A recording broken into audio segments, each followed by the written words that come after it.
Good evening, friends. And this evening we are presenting an important essay of the semester 2 University of Kota English Literature Examination 2024. And the name of the essay is Freedom by G.B. Shaw. तो बेटो आज हम पढ़ने वाले हैं GB Shaw जो है हमारे जॉर्ज बर्नार्ड शो, उनका ऐसे है आपके सेमेस्टर 2 इंग्लिश लिटरेचर 2024 एग्जामिनेशन के अंदर। आपके 1-2 महीने में एग्जामिनेशन होने वाले हैं, तो मैंने बोर्ड्स आपके लिए अपलोड किया हुआ है यूट्यूब पे। आज मैं दूसरा इंपॉर्टेंट ऐसे जो है वो अपलोड करने वाला हूं आपके लिए, और वो है freedom by GB Shaw. Shah नहीं बोलते हैं, शो बोलते हैं, जीबी शो, SHAW। अब जीबी शो जो है actually the full length expression of GB Shaw is George Bernard show.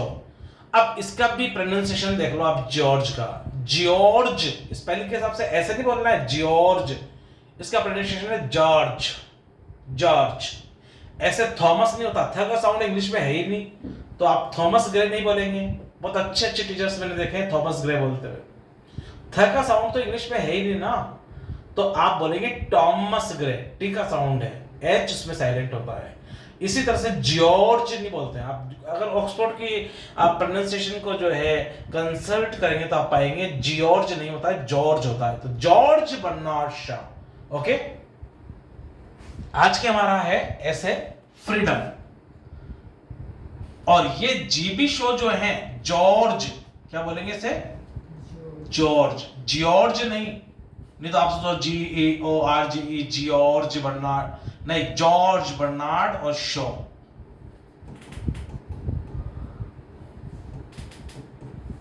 ये तो बात हुई प्रोनाउंसिएशन की।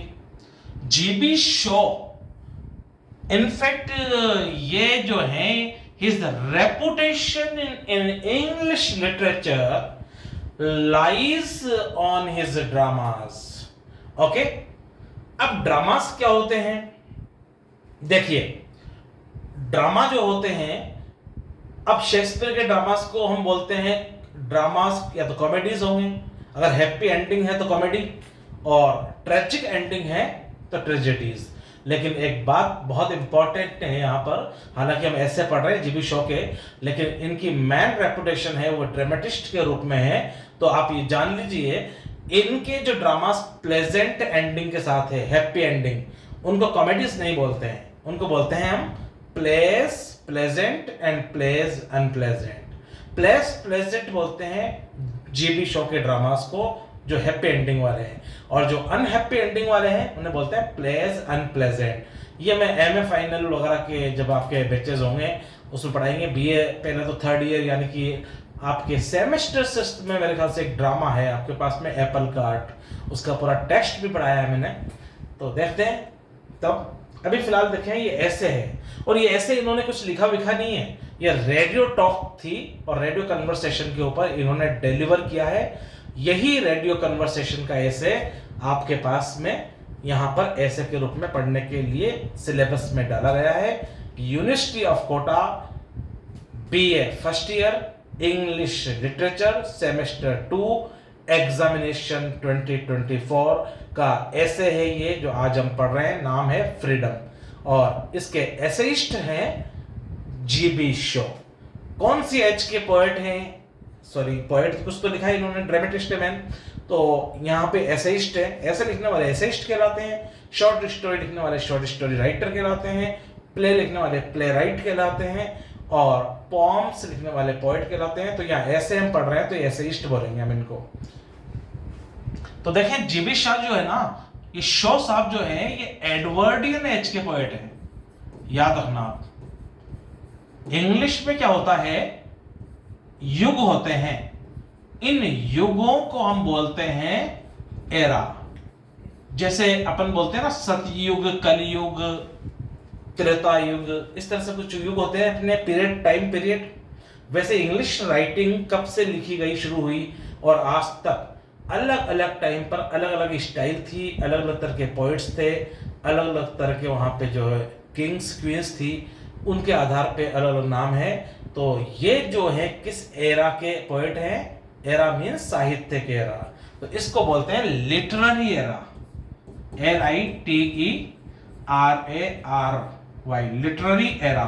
तो अगर आपसे क्वेश्चन आए, 2 नंबर का क्वेश्चन आते हैं ऐसे काफी, ये आपके 2 मार्क्स क्वेश्चन है, 1 लाइन क्वेश्चन, ये बहुत इंपॉर्टेंट है मेरे हिसाब से। इस तरह के क्वेश्चंस ही आते हैं इसके अंदर। इनकी नेशनलिटी क्या है, ये क्या है, मतलब ये कौन से एज के पोएट हैं, तो आप बोलेंगे ये जो है वो लिटरेरी एरा इनका है एडवर्डियन एरा। और इनकी अगर नेशनलिटी की हम बात करें कि इनकी राष्ट्रीयता क्या है, तो इनकी नेशनलिटी है, ये आयरिश पोएट है, आयरिश ड्रामेटिस्ट बोलेंगे अपन।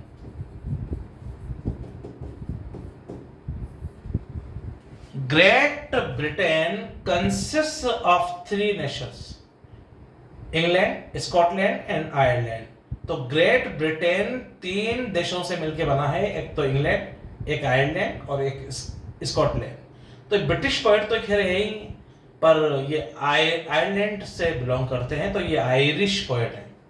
Okay, Irish dramatist. यहां ऐसे लिखा है इन्होंने, लिखा क्या है, बोला है इन्होंने तो रेडियो टेलीविजन के ऊपर बोला है।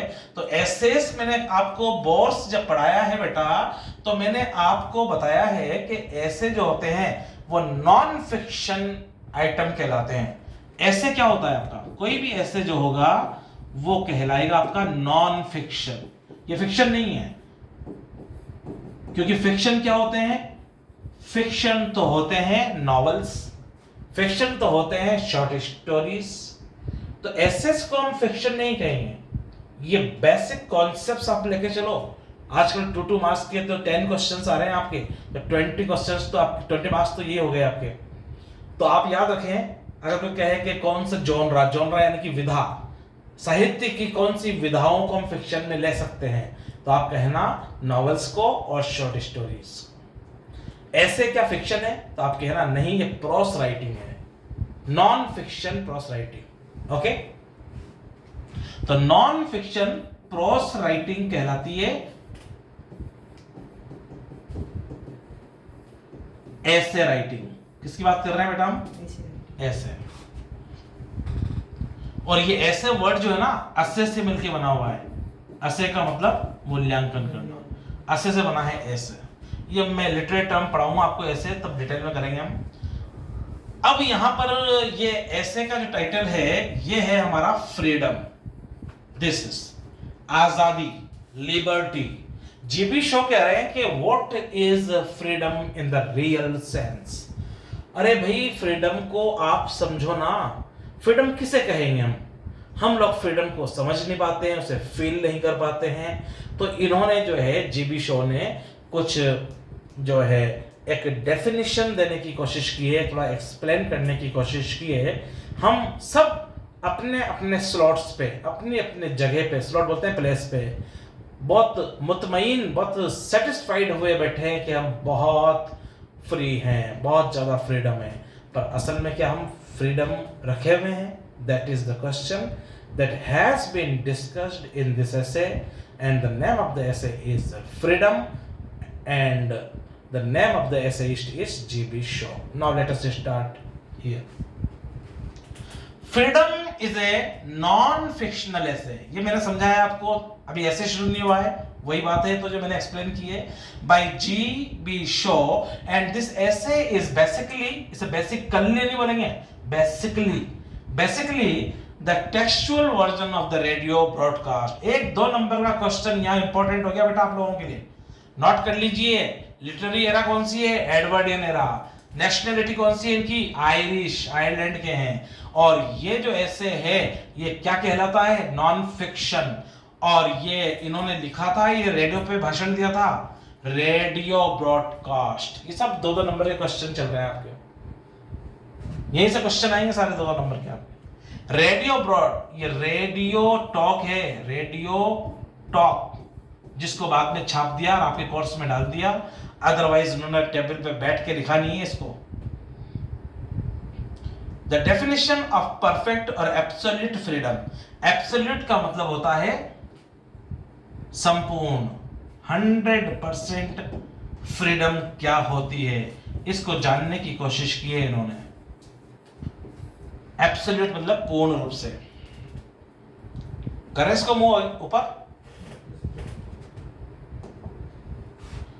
चलिए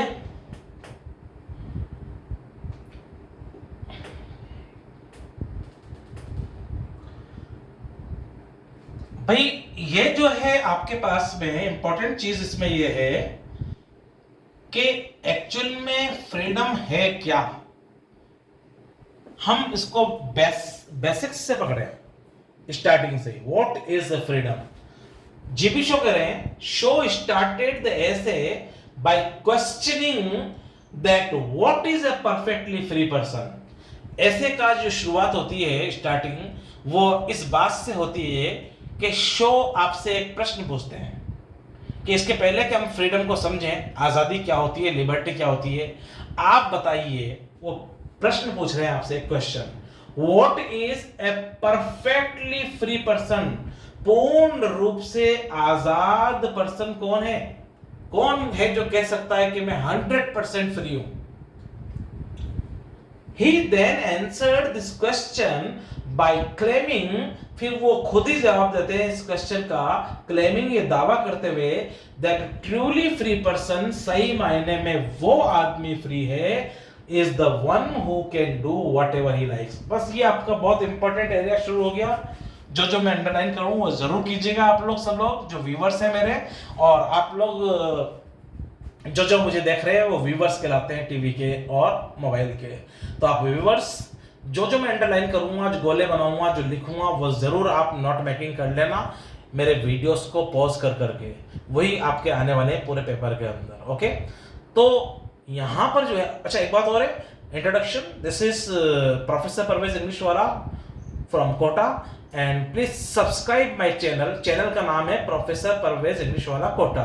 सब्सक्राइब कर लें, शेयर कर लें और लाइक भी कर लें और बेल भी बजा दें, ताकि नोटिफिकेशन, अभी आपके सेमेस्टर 2 का पूरा कोर्स डालने वाला हूं मैं, तो कितना आपका बेनिफिट हो जाएगा उसमें सोचिए आप लोग। आपको कहीं जाने की जरूरत नहीं है, आप बिल्कुल सारे यहाँ पे जो है एसेस, स्टोरीज और जो नॉवेल है आपका मैक्सिमम में डालने की कोशिश करूँगा। तो आप इसको शेयर करें और इसको लाइक करें और इसको सब्सक्राइब करें और बेल भी, ताकि आपकी नोटिफिकेशन, जो हम वीडियो डालेंगे वो नोटिफिकेशन आपकी स्क्रीन पे ऑटोमेटिकली आ जाएंगे, आपको सर्च नहीं करना है। इसलिए please do me a favour and please subscribe, share, like and bell. Okay, now come, देखिए यहां से आपका बहुत इंपॉर्टेंट एरिया हो गया। Truly free person is the one, truly सही मायने में free person is the one, पूर्ण रूप से फ्री पर्सन कौन है बेटा? Is the one who can do whatever he likes, wherever he likes and whenever he likes। एक तो what से है, अरे भाई आपके GB show is saying here that he is just explaining the definition of freedom। वो freedom की परिभाषा को स्थापित कर रहे हैं by putting up a question before you। Okay, आपके सामने एक प्रश्न पूछ के, कौन है पूर्ण रूप से फ्री पर्सन? तो कह रहे हैं कि ट्रूली फ्री पर्सन तो वही है who can do whatever he likes. जो काम आप चाहें, व्हाटएवर, वो काम आपको करने की आजादी हो। ओके, आप चाहते हैं पान की दुकान लगाएं तो पान लगाने की आजादी हो। आप चाहें कि सब मैं तो जो है वो चिकन का बिजनेस करूंगा, बुचर, कसाई का, तो वो आजादी हो। आपको लगता है मैं तो मिठाई बनाऊंगा तो मिठाई की आजादी हो। हम देखते हैं कि नहीं है इस तरह की आजादी। अगर कोई एक जैन आदमी कसाई का काम करना चाहेगा, चिकन की, तो नहीं कर सकता है। अगर एक कोई दलित है वो मिठाई की दुकान लगाना चाहे तो वो मिठाई की दुकान लगा तो लेगा, पर वो सेल ही नहीं हो पाएगी, हम जानते हैं नहीं हो पाती। इसी तरह से जो है हर काम हर आदमी नहीं कर सकता। करने की फ्रीडम तो है, पर समाज में उसको सोशल बाइकाट हो जाता है इस बिजनेस का। जब आपकी सेल ही नहीं होगी तो आप कैसे करोगे? तो कह रहा है कि जो कुछ आप चाहें, व्हाटएवर ही लाइक्स, कोई भी आदमी जो कुछ चाहे वो करने की आजादी हो, एंड वेयरएवर ही लाइक्स, और जहां कहीं जिस स्थान पे, चाहे तो कोटा, चाहे तो जयपुर, चाहे तो भोपाल, और चाहे तो मंगलपुरा, चाहे तो गुमानपुरा, जहां चाहे वहां काम करने की आजादी हो, जो चाहे वो काम करने की आजादी हो, एंड whenever he likes, और टाइम आ गया जब जब कभी आप चाहें तब करने की आजादी हो। क्या आप रात को 11:30 बजे पान की दुकान खोल सकते हैं? क्या पुलिस की जीप आएगी आपकी बंद करा देगी? तो आपका मन है, आजादी का है आपको कि 11:30 बजे पान की दुकान खोले आप, तो आप रात तक काम नहीं कर सकते, मार्केट में दुकान नहीं खोल सकते रात के 1 बजे तक। तो आपको ये कह रहा है कि वो आदमी पूर्ण रूप से फ्रीडम रखे हुए है, आजादी रखे हुए है, वो आदमी फ्री है जो चाहे वो काम कर सके, इसकी आजादी हो, जहां चाहे वहां कर सके और जिस समय चाहे उस समय कर सके।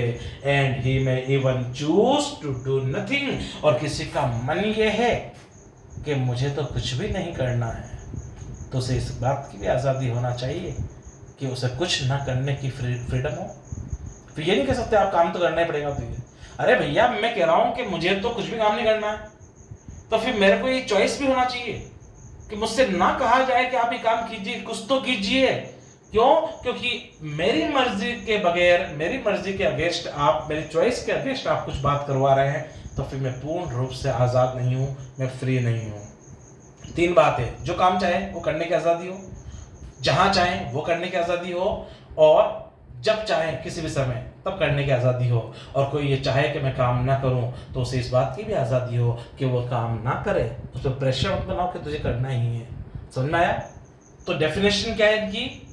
जो जिस तरह का काम चाहे उस तरह का करने की आजादी होना चाहिए, नंबर 1 बात। जिस स्थान पे चाहे उस स्थान पे करने की आजादी होना चाहिए। नंबर 3, जिस समय पे चाहे उस समय पे करने की आजादी होना चाहिए। और कोई ये चाहे कि मुझे तो काम करने का मूड ही नहीं है, तो उसे फिर इस बात की भी फ्रीडम होना चाहिए कि उससे ना कहा जाए कि तू कुछ तो कर, वो ना करे कुछ भी, तभी वो फ्रीडम में है। अदरवाइज किस बात की फ्रीडम? डेफिनेशन क्लियर हुई? क्या है? वट एवर ही लाइक्स, जो कुछ चाहे वो काम कर सके, जैसा काम, वेर एवर, जहां चाहे वो काम करे, और वेन एवर, जिस समय चाहे, और अगर वो चाहे कि ना करूं तो चूज टू डू नथिंग। बहुत इंपॉर्टेंट एरिया है ये। This is the definition. Definition set कर दी है जीबी शो ने यहां पर, ये definition.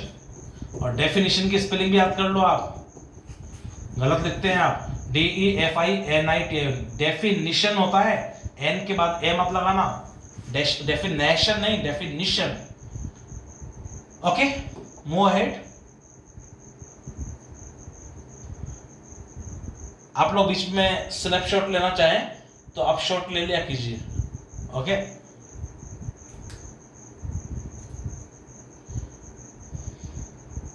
Now the next important point is this, the obligation. देखें आप, इंक चूज कर लेते हैं आपकी चॉइस के हिसाब से, red ink. Yes, the obligation of nature. Obligation means duty. क्या होता है ऑब्लिगेशन? ड्यूटी। ये तो बिल्कुल ड्यूटी कंपलसरी।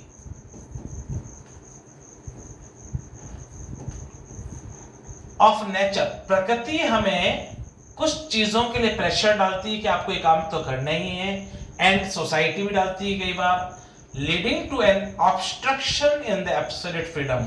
और ऑब्स्ट्रक्शन का मतलब होता है रुकावट। प्रकृति और समाज, सोसाइटी हमें कुछ कामों को करने के लिए क्या करती है? प्रेशराइज करती है। और फिर यही कारण बन जाता है किस बात का? ये कारण बन जाता है बेटा, किस बात का कारण बनेगा?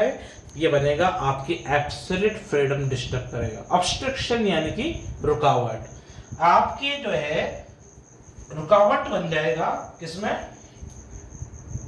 पूर्ण रूप से आजादी आपको नहीं मिल पाएगी। एब्सोल्यूट मीन्स पूर्ण रूप से।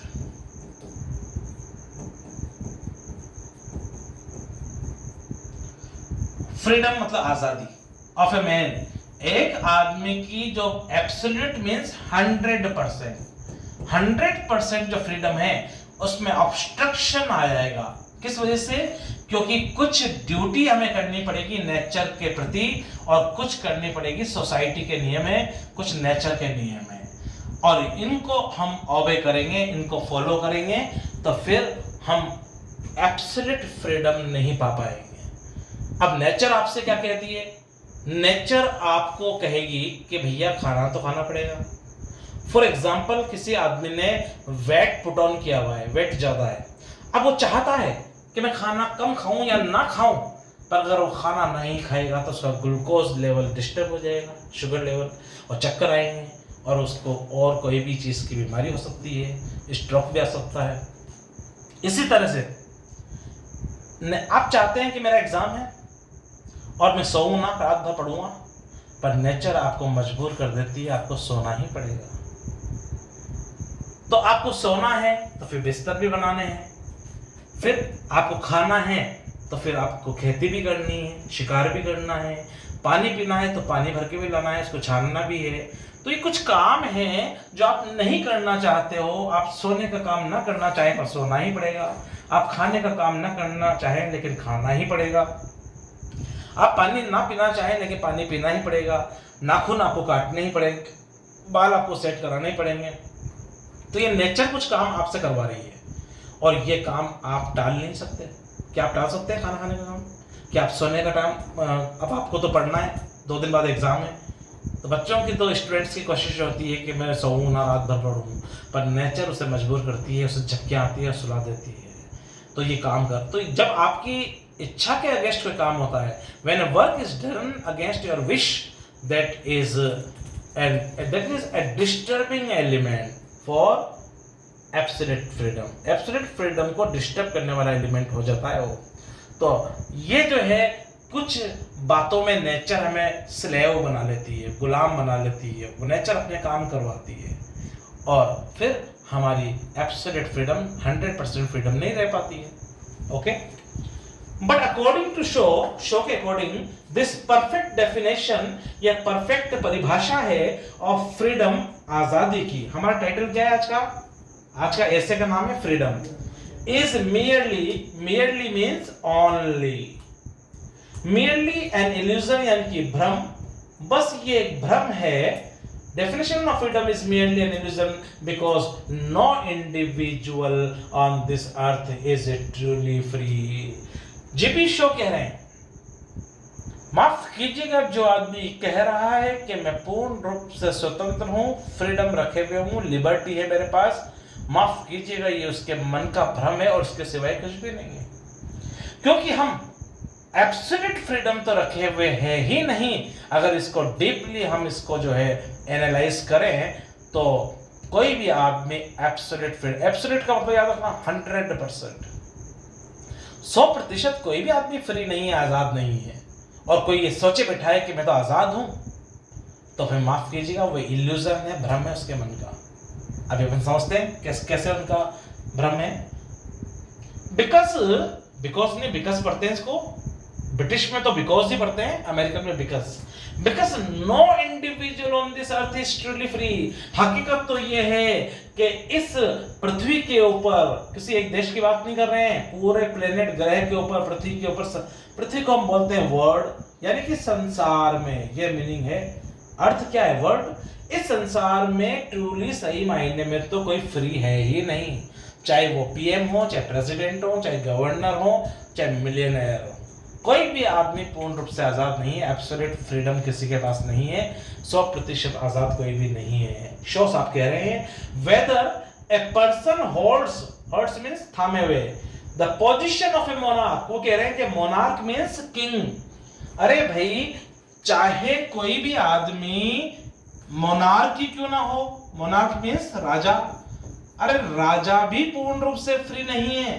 That is the person belongs to the rich, that is a person belongs to the rich and privileged का मतलब होता है सुविधा युक्त सेक्शन ऑफ द सोसाइटी। अरे बहुत अमीर हो, मोनार्क हो, बहुत सुविधा युक्त, बहुत अमीर टाइप के एफ्लुएंट पर्सन हो, रिच पर्सन हो, वो भी पूर्ण रूप से फ्री नहीं है। और person is merely a labourer. वो कह रहा है कि अमीर आदमी के पास पैसे होते हैं, मोनार्क राजा के पास होते हैं, उनके पास सुविधाएं हैं, सुविधाओं से मतलब है कार है, इन्वर्टर है, एसी है, सब कुछ है उनके पास में। और नौकर चाकर हैं, पर फिर भी पूर्ण रूप से वो आज़ाद नहीं है। और यहाँ तक कि कोई लेबरर, मजदूर, that is the person belongs to the underprivileged. अरे मजदूर तो सुविधाहीन है, उनके पास तो सुविधाएं भी नहीं है। अंडर प्रिविलेज्ड मीन्स सुविधाहीन, जिनके पास सुविधाएं ना हो। मोनार्क, राजा और अमीर रिच लोगों के पास तो सुविधाएं हैं, पर वो भी पूर्ण रूप से आज़ाद नहीं है। और जो मजदूर लेबरर होते हैं वो तो सुविधाहीन हैं, और लेकिन फिर भी वो पूर्ण रूप से आज़ाद नहीं है। और उनके लिए तो नौकर भी नहीं होते हैं, और मजदूरों के नौकर तो केवल उनकी पत्नियां होती हैं। मजदूर गरीब आदमी की सर्वेंट कौन? उसकी वाइफ। लेकिन अमीर आदमियों के तो सर्वेंट कोई और होते हैं। तो सटायर कराया उन्होंने। क्या सटायर किया बेटा? कि गरीब आदमी के सर्वेंट कौन है? गरीब आदमी का सर्वेंट केवल उसकी वाइफ होती है। देखते हैं आगे इसको।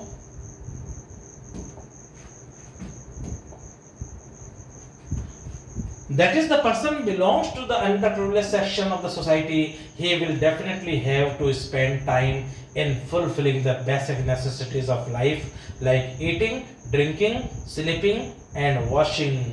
अरे हर आदमी को ये काम तो करना ही है, चाहे मजदूर हो कि राजा हो।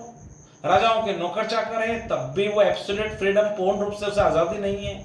और जो मजदूर होते हैं उनको भी पूर्ण रूप से आजादी नहीं है, क्योंकि हर आदमी को ईटिंग तो करनी पड़ेगी, ड्रिंकिंग पीना ही पड़ेगा पानी, स्लीपिंग सोना ही पड़ेगा, एंड वॉशिंग कपड़े धोने पड़ेंगे, नहाना धोना पड़ेगा। जब आपसे आपका मन है कि मैं तो ना नहाऊं, आपका मन है मैं कपड़े ना धोऊं, आपका मन है कि मैं खाना ना खाऊं, मैं पानी ना पीऊं, पर प्रकृति आपको मजबूर करती है सब काम करने के लिए।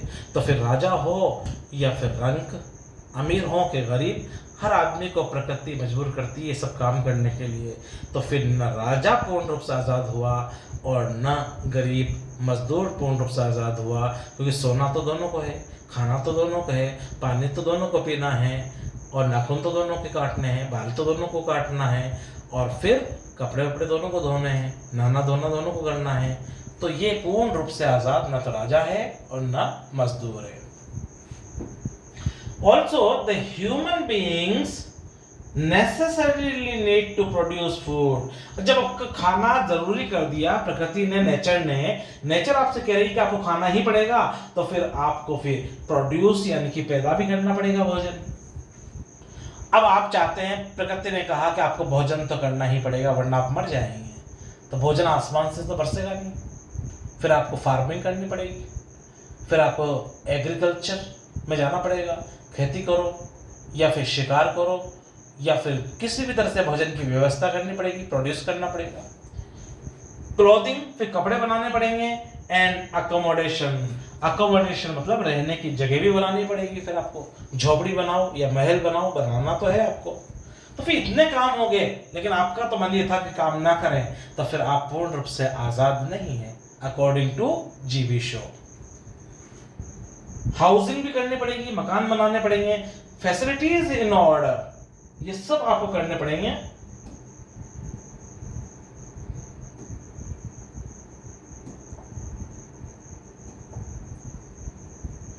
देखिए नेक्स्ट, क्यों करने पड़ेंगे सब चीजें आपको? ये सब चीजें आपको इसलिए करने पड़ेंगे क्योंकि नेचर आपको क्या कर रही है? मजबूर कर रही है। तो नेचर जिन कामों के लिए आपको मजबूर कर रही है, वो नेचर आपको स्लेव्स बना रही है। क्या बना रही है? Slaves. To sustain themselves comfortably। अब आपको ये सब चीजें रखनी पड़ेंगी कंफर्टेबली, hence इसलिए it is merely means only, it is merely an illusion। ये केवल एक भ्रम है आपके मन में कि हम आजाद हैं। जीबी शो कह रहे हैं कि आपका ये इल्यूजन है, ये आपका डिल्यूजन है, ये आपका कंफ्यूजन है कि आप सोचते हैं पूर्ण रूप से आजाद हैं। That the human beings can live in absolute freedom. अगर कोई आदमी ये समझे बैठा है कि वो आजाद है, उसके पास फ्रीडम है, उसके पास लिबर्टी है, तो माफ कीजिएगा, जीबी शो कह रहे हैं कि वो केवल भ्रम है उसका, उसके अलावा कुछ भी नहीं। अगर आप इसको लॉजिकली तार्किक रूप से समझेंगे तो आप पाएंगे कि इवन राजा मोनार्क भी आज़ाद नहीं है और एक मजदूर भी आज़ाद नहीं है, क्योंकि पहली गुलामी तो नेचर हमसे करवा लेती है, हमें खाना खिलवा के। मैं नहीं खाना चाहता, लेकिन नहीं खाऊंगा तो मैं मर जाऊंगा, प्रकृति मुझे मजबूर कर रही है खाने के लिए। भी पानी पीना है, फिल्टर करना है, दूर से लाना है मटका लेके नदी पे से, गाँव 10 किलोमीटर 25 किलोमीटर दूर से। ये सब क्या गुलामी है क्या नहीं है? फिर हमें सोने पे मजबूर कर रही है, हम नहीं सोना चाहते। जंगल में आसपास शेर घूम रहा है, पर शेर घूम रहा है फिर भी हमें झपक आई जाती है, और ऐसा भी हो सकता है कि वो शेर हमारी झोपड़ी में आ जाए, हमें ले जाए। सुबह एग्जाम है तब भी हमें नींद आती है। हमारी इच्छा के अगेंस्ट नेचर हमें सुला रही है, हमें खिला रही है, पानी पिला रही है। तो ये स्लेवरी गुलामी क्या है? नेचर करवा रही है। द डोल एनस्लेवमेंट ऑफ वीमेन। अब वो कह रहे हैं कि औरतों की जो है स्लेवरी वो तो डबल है। जेंट्स को तो फिर भी एक ही स्लेवरी करनी पड़ रही है, सोना पड़ेगा, खाना पड़ेगा, पानी पीना पड़ेगा, बिस्तर बनाने पड़ेंगे, नाखून काटने पड़ेंगे, नहाना पड़ेगा, कपड़े धोने पड़ेंगे। पर महिलाओं के तो एक एडिशनल स्लेवरी और है। महिलाएं क्या हो जाती हैं? बेबी बाउंड, प्रेगनेंसी की। जो स्लेवरी कौन नहीं कर रहा है? प्रकृति तो मजबूर कर रही है महिलाओं को कि आप संतान उत्पन्न करने के लिए आपको क्या होना है? प्रेग्नेंट होना है। और प्रेग्नेंट में जान की रिस्क भी होती है, अपन जानते हैं। तो महिलाओं को डबल स्लेवरी करनी है। जो ये प्रेगनेंसी हो रही है लेडीज की, ये भी तो प्रकृति ही करवा रही है, नेचर ही करवा रही है। तो नेचर आपको गुलाम बना रही है, महिलाओं को डबल। पुरुषों को तो सिंगल स्लेवरी यानी कि गुलामी, और महिलाओं को डबल। को अब क्वेश्चन ये आएगा कि महिलाओं की एडिशनल स्लेवरी, अतिरिक्त गुलामी क्या है? तो क्या लिखेंगे आप? प्रेगनेंसी। ओके, और प्रेग्नेंट है फला, ऐसे नहीं बोलते हैं आजकल, इसको नेगेटिव वर्ड हो गया है। तो आप कहेंगे, जैसे मान लीजिए आपने कहा साहब वो जो है प्रेग्नेंट है, तो ये एक नेगेटिव टोन में आ रहा है आजकल। तो आप कहेंगे वो बेबी बाउंड है। What is the good word? Good word बोलते हैं यूफेमिज्म मतलब गुड लैंग्वेज। तो प्रेग्नेंट की जगह आप बेबी बाउंड कहना सीखें, दैट इज गुड एक्सप्रेशन। डोल का मतलब लिखेंगे दोहरी। औरतों में तो दोहरी गुलामी है प्रकृति के प्रति। प्रकृति यानी कि नेचर डबल एनस्लेवमेंट करवा रही है। एनस्लेवमेंट मींस गुलामी of women in the society. हमारे समाज में जो औरतें हैं आर इन मोर डिसएडवांटेजियस, वो ज्यादा नुकसान में। डिसएडवांटेज, एडवांटेज तो फायदा और डिसएडवांटेज नुकसान। कैसे नुकसान में है? Position as they have to bear, beer नहीं बोलते, बेयर मतलब वहन करना। Children in order to carry their generation forward, क्योंकि औरतों के ऊपर तो एक नेचर ने एक और अतिरिक्त स्लेवरी गुलामी ड्यूटी लगा दी है कि उनको अगर जनरेशन को आगे बढ़ाना है तो फिर उनको बच्चे प्रोड्यूस करने पड़ेंगे, along with performing the mundane household course. और ये जो है क्या है? ये अतिरिक्त जो गुलामी है महिलाओं में, यही आपके घर को आगे जो है कैरी ऑन करेगा generation. Therefore the mundane household course. Mundane का मतलब समझते हैं आप लोग? Mundane means useless. ओके, ये होता है mundane. The mundane household course, therefore इसलिए The entire humankind, संपूर्ण मानव प्रजाति is bound to be enslaved, वो बिल्कुल बाउंड है, यानी कि उनको बंधे हुए हैं, to be enslaved in the trap of these daily necessities। ये रोजमर्रा की जो necessities है, इसमें हम बंद के रह गए हैं, हम गुलाम होके रह गए हैं। इसलिए हम कोई भी नहीं कह सकते कि हम आज़ाद हैं, हमारे पास फ्रीडम है, हमारे पास लिबर्टी है। तो आपके हिसाब से जो नेचर हमें गुलाम बनाती है कि नहीं बनाती है? बनाती है। अभी तो दूसरे मनुष्यों का शोषण शुरू नहीं हुआ है, अभी तो नेचर के और मैन के बीच की बात चल रही है। तो पहली स्लेवरी कौन सी हुई? Nature to man. नेचर मनुष्य को किस तरह से गुलाम बनाती है वो चल रहा है। अब दूसरा होगा मैन टू मैन। वो तो बहुत खतरनाक होता है, क्योंकि वो तो एक्सप्लॉयटेशन है, शोषण है, बाद में पढ़ेंगे होगा। Therefore, इसलिए the entire humankind is bound to be enslaved in the trap of these daily necessities and societal obligation. Societal means सामाजिक और obligation मतलब बंधन, duties. ये सामाजिक बंधन है हमारे ऊपर, या तो नेचर के बंधन है या फिर सामाजिक बंधन है. Societal obligation. Obligation means duties.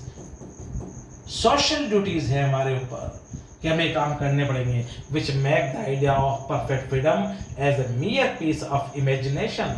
और फिर नतीजा ये निकलता है कि फ्रीडम का जो हमारा आइडिया है, हम सोचते हैं कि फ्रीडम है हमारे पास, ये केवल काल्पनिक बात होकर जाती है. Human beings, for human beings मतलब मनुष्यों के लिए, मनुष्यों के लिए ये आइडिया कि उनके पास फ्रीडम है, वो आज़ाद हैं, ये केवल उनकी कल्पना मात्र है, उनका भ्रम मात्र है और कुछ भी नहीं.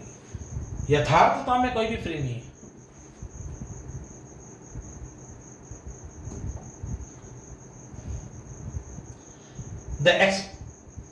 The exploitation of the poor laborers by the rich class of the society.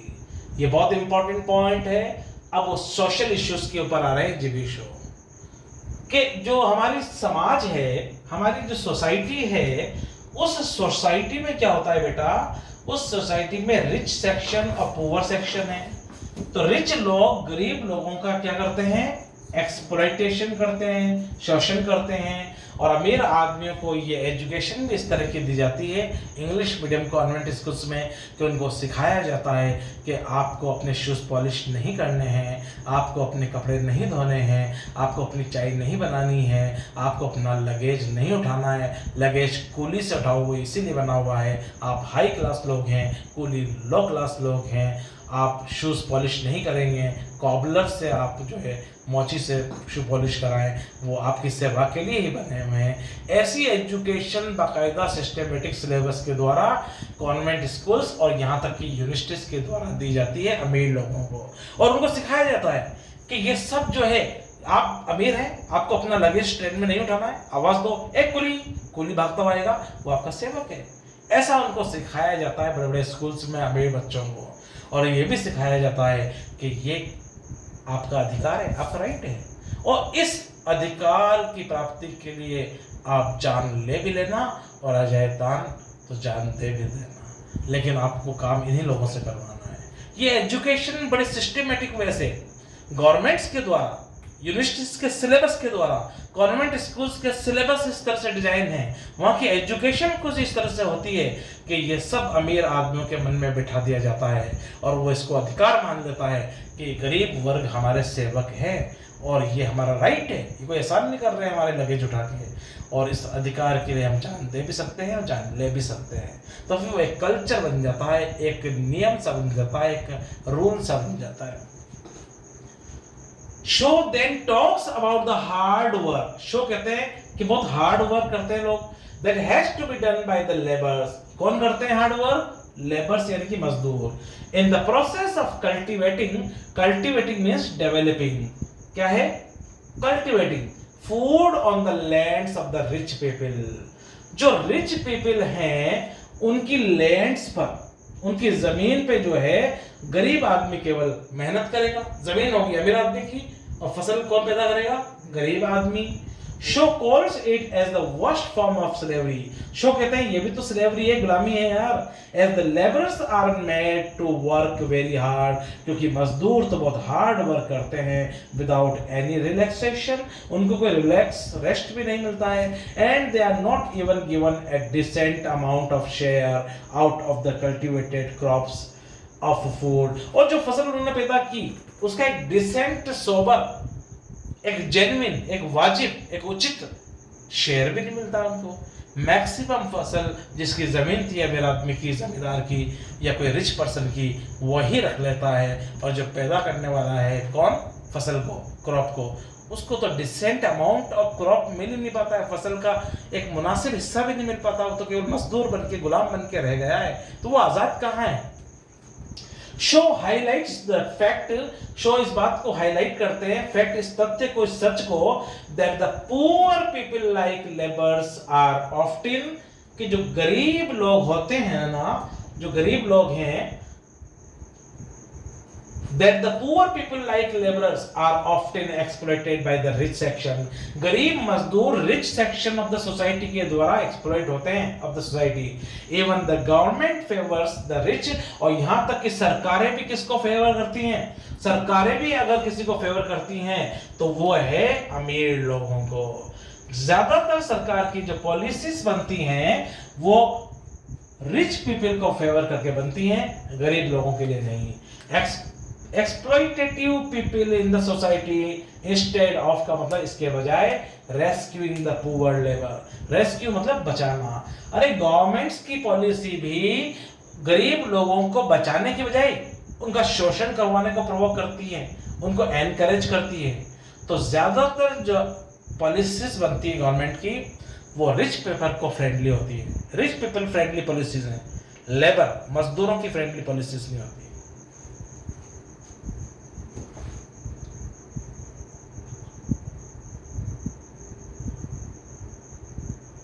Show even criticises, GB show यहां पे आलोचना करते हैं, क्रिटिसाइज करते हैं। देखते हैं इसको। द सो कॉल्ड बोलते हैं बेटा तथा कथित। तथा कथित वर्ड सुना होगा आपने, जो आदमी सिस्टमेटिक नहीं हो और उस आइडेंटिटी के साथ जी रहा हो उसे बोलते हैं तथा कथित या सो कॉल्ड।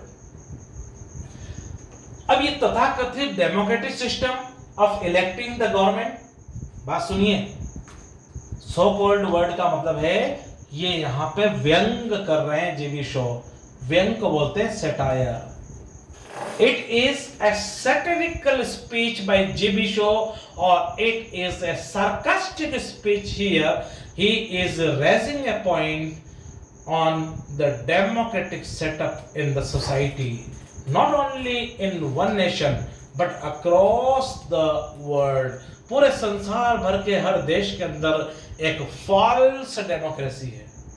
डेमोक्रेसी क्या होती है? Demo means people, cracy means government. Demo means government, cracy means demo means people and cracy means government. Democracy is not a democracy in the real sense, but in fact democracy is having many pseudo disguised forms। disguise बोलते हैं छद्म वेश। A government by the wealthy rich people is called plutocracy। A government by the worst kind of rascals people is said to be an example of kakistocracy। And a government by the people, by the number of the people, the maximum number of the people is said to be an example of mobocracy। So it is only plutocracy, kakistocracy, mobocracy, but certainly it is not a democracy in the real sense। सही मायने में यहाँ पे लोगों की सरकार लोगों के द्वारा चुनी हुई नहीं होती है, सरकारें होती हैं अमीर आदमियों के द्वारा स्पॉन्सर्ड। प्लूटोक्रेसी टर्म है उसके लिए। A government by the wealthy rich people. सरकारें होती हैं यहाँ पे worst kind of people. Okay, जो बदमाश टाइप के लोग होते हैं उसको उनके द्वारा जब सरकार बनती है तो उसे कैकिस्टोक्रेसी कहते हैं। जब पैसे वालों के द्वारा सरकार बनती है तो उसे प्लूटोक्रेसी कहते हैं। और जब भीड़ ही भीड़ हो, चाहे उनके अंदर जो है आईक्यू लेवल जो है टर्मन की टेबल में 50 से भी नीचे हो, मॉरोनिक इडियट्स हो, लेकिन वोट डालने का अधिकार तो एक ही है। हमारा देश क्या पूरे वर्ल्ड में यही है। आइंस्टीन होगा उसके वोट की वैल्यू भी 1 होगी, और जो बिल्कुल डफर होगा उसके वोट की वैल्यू भी 1 होगी। जब जिसके पास ज्यादा नंबर वो जीत जाएगा। इसको डेमोक्रेसी नहीं कहते हैं, इसको मॉबोक्रेसी कहते हैं, भीड़ तंत्र कहते हैं। तो जीबी शो इसी बात को एक्सप्लेन कर रहे हैं। Democratic system of electing the government, ये क्या है? So called. अरे डेमोक्रेटिक सिस्टम जो है ना इलेक्शन का, ये तथाकथित है। कैसे तथाकथित है सो कॉल्ड? इसी को मैंने भी समझाया है। इस लाइन का एक्सप्लेनेशन क्या है मैंने पिछले 5 मिनट के अंदर। According to Shaw, GB Shaw के according, there is barely any choice in the hands of the voters। barely means मुश्किल से, rarely। ओके, नेगेटिव वर्ड है barely। अरे भाई, वोटर्स के पास तो कोई चॉइस होती ही नहीं है इन डेमोक्रेटिक इलेक्शन। इस प्रजातांत्रिक चुनाव के अंदर जो वोटर है उसके पास कोई चॉइस नहीं होती है, because the candidates who seek means search, तलाश करना, candidates who seek leadership mostly belong to the rich class of the society. अरे जो चुनाव लड़ने वाले दो पार्टी के लोग होते हैं, दोनों ही टाइटल्ड लोग होते हैं, नामचीन लोग होते हैं। कोई गरीब जो है टीचर या कोई ठेला चलाने वाला या होकर तो चुनाव में खड़ा होगा नहीं। उन दो अमीरों में से आपको एक चुनना है, और उनको पता पड़ गया हारने वाले को इस मोहल्ले के वोट नहीं आए तो वो और दुश्मन हो जाएंगे आपके। हारने वाला और जीतने वाला आपकी तरफ झांकेगा भी नहीं। तो चुनाव क्या है? चुनाव तो एक झुंझुना है। वोट देने का अधिकार क्या है? एक झुंझुना है। चुनाव झुंझुना नहीं है, वोट डालने का अधिकार जो हमें दिया जाता है वो क्या है? झुंझुना है। क्यों झुंझुना? इसलिए है कि मैं चाहता हूं कि हमारे टीचर को चुना जाए, लेकिन हम हमारे टीचर को नहीं चुन सकते क्योंकि इलेक्शन इतना महंगा है, और फिर वो चुनाव लड़ नहीं सकता टीचर, वो सीधा आदमी है, क्योंकि हमें दो महान आदमियों में से एक को। तो हमारे यहाँ जितनी पार्टीज होती हैं सब में बड़े रिच टाइटल्ड लोग खड़े होंगे, टाइटल मीन्स नामचीन, फेमस, और दो में से एक को चुनना है, एक को रिजेक्ट करना है। जिसको रिजेक्ट करेंगे वो हमारा दुश्मन हो जाएगा, उसे पता पड़ ही जाएगा इस एरिया में से वोट नहीं आए मेरे, इसलिए मैं हारा हूँ। तो आपको मिला कुछ भी नहीं सिवाय एनिमोसिटी, दुश्मनी के। हारा हुआ आदमी आपके एंटी हो जाएगा of the society. Whosoever out of those rich candidates, और जो जो लोग हैं इस रिच कैंडिडेट में क्या होगा? Out of those rich candidates get appointed as a leader, और इन दो रिच में से एक आदमी जीतेगा, वही लीडर बन जाएगा अल्टीमेटली, यानी कि फाइनली, आखिरकार, takes no action for the welfare. Welfare means भलाई of the poor section of the society। दो टाइटल्ड नामचीन अमीर आदमी चुनाव लड़ेंगे, दो में से हमें एक को वोट देना है और खुश होना है ऐसे ही, अरे हमने वोट दिया है, हमने बनाई है सरकार, पर आपकी चॉइस का आदमी तो कुछ भी नहीं है। आजकल तो नोटा चल रहा है, नोटे में भी इंदौर में तो खूब वोट आए हैं, आजकल बहुत जगह वोट आ रहे हैं नोटा में, पर नोटा आप 80% ले भी आएंगे, उससे होने वाला क्या है? The poor people continue to get overworked and their exploitation by the rich people of the society never comes to an end। और नतीजा ये निकलता है, सरकारें तो बन जाती हैं या तो एक पार्टी की या दूसरी पार्टी की, लेकिन वोट डालने की चॉइस तो आपको दो अमीरों में से एक की थी, और फिर आप वैसे ही काम करते रहते हैं जैसे पहले करते हुए थे। नई सरकार के बनने से आपके काम करने की जो समय अवधि है उसमें आधे घंटे का भी रिलैक्सेशन मजदूर को नहीं मिलता है, चाहे सरकार एक पार्टी की बने, चाहे सरकार, वो जो 6 घंटे काम करना है, तगारी उठानी है सर के ऊपर मजदूर को, वो उठानी है, ये पार्टी जीते या वो पार्टी जीते, लेकिन उस मजदूर को क्या कहा जाता है? ये वोट डालने का अधिकार दिया है तुम्हें, तुमने ही सरकार बनाई है, अब तुम ही जिम्मेदार हो सरकारें जो कर रही हैं। उस बेचारे के पास तो चॉइस थी ही नहीं, वोटर के पास तो। वोट क्यों? क्योंकि चुनाव तो वो चाह रहा है, वो तो लड़ ही नहीं रहे हैं। चुनाव तो दो अमीर आदमी लड़ रहे हैं, तो में से एक को चुनना है, और फिर उसके सर के ऊपर कह दिया जाता है कि ये आपने ही सरकार बनाई है, इसलिए आप इससे नाराज ना हो। द फॉल्स पोर्ट्रेयल बोलते हैं चित्रण को। अब देखते हैं इसको, फर्स्ट पोर्ट्रेयल। अब हम झूठा चित्र खींच देते हैं डेमोक्रेसी का, इलेक्शंस का। ऑल्दो, यद्यपि, हालांकि, द मीडिया, मीडियम एक, media plural, media portrays the democratic election in a very positive light.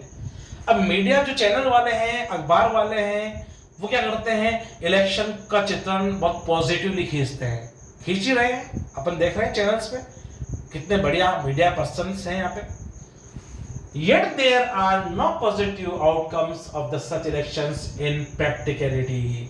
फिर भी इन चुनावों का कोई नतीजा नहीं निकलता है प्रैक्टिकल, प्रायोगिक फॉर्म में, व्यवहारिक रूप में कोई नतीजा नहीं निकलता। क्योंकि मीडिया क्या है? जब तक जर्नलिस्ट की सैलरी बहुत रिच नहीं होगी, हैंडसम नहीं होगी, तब तक वो जर्नलिस्ट के रियल रोल में आ ही नहीं सकते। अरे भाई, मैं जर्नलिस्ट हूँ और मेरी सैलरी अगर हो 5 लाख 10 लाख पर मंथ, तो फिर मैं किसी गवर्नमेंट की क्यों सुनूंगा? लेकिन मेरी सैलरी मान लीजिए है 50,000 40,000, खर्चा नहीं चलता है उसमें, तो फिर डेफिनेटली मुझे कोई फाइनेंस करेगा, स्पॉन्सर करेगा, और फिर मैं उसी का झुंझुना, उसी का बाजा दिन भर चिल्ला चिल्ला के बजाता रहूँगा। आजकल देख ही रहे हैं आप, सब जगह पूरे वर्ल्ड में सब चैनल्स, सब गवर्नमेंट्स, मीडिया जो है वो हाईजेक हो गया है सब लोगों के द्वारा। पूरे वर्ल्ड की कहानी है, यहाँ की नहीं। आप अमेरिका में देखें, डोनाल्ड ट्रंप भी देखें आपने, सब जगह यही चल रहा है। Although the media portrays the democratic elections in a very positive light, हालांकि मीडिया के लोग, चैनल वाले, अखबार वाले, मैगजीन वाले बहुत पॉजिटिवली, सकारात्मक रूप से इलेक्शन की बात करते हैं, yet तो भी there are no positive outcomes of such elections in practicality। लेकिन इलेक्शन का कोई फायदा हो नहीं रहा है। पॉजिटिव आउटकम मींस रिजल्ट, कोई रिजल्ट निकल के आ नहीं रहा है इनका। But unfortunately, लेकिन दुर्भाग्यवश, the citizens of the country are often fooled। जो देश के लोग हैं, सिटीजन्स, नागरिक हैं, often, अक्सर, fooled, उन्हें बेवकूफ बनाया जाता है by the positive portrayal।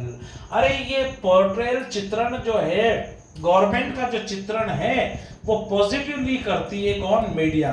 और कौन इसके शिकार बनते हैं? बेवकूफ कौन बनते हैं बेटा?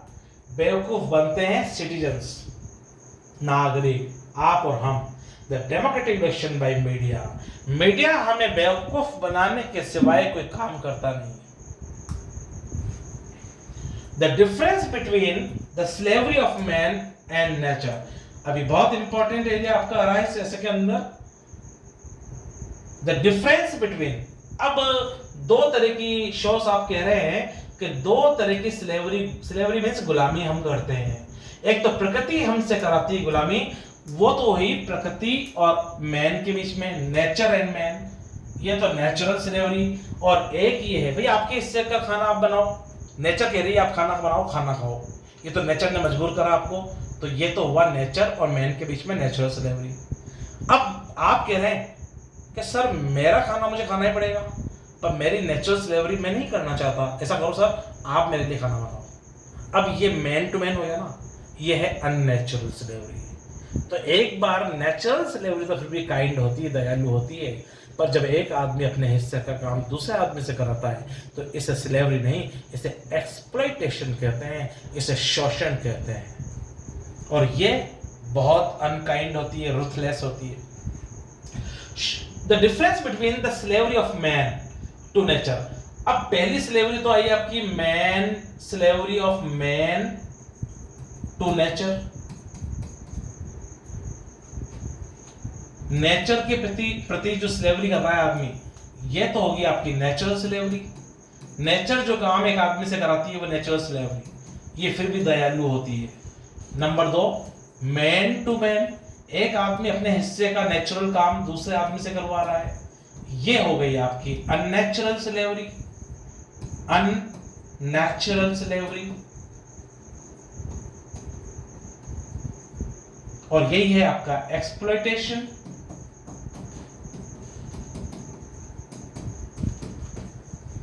या आप कहेंगे शोषण,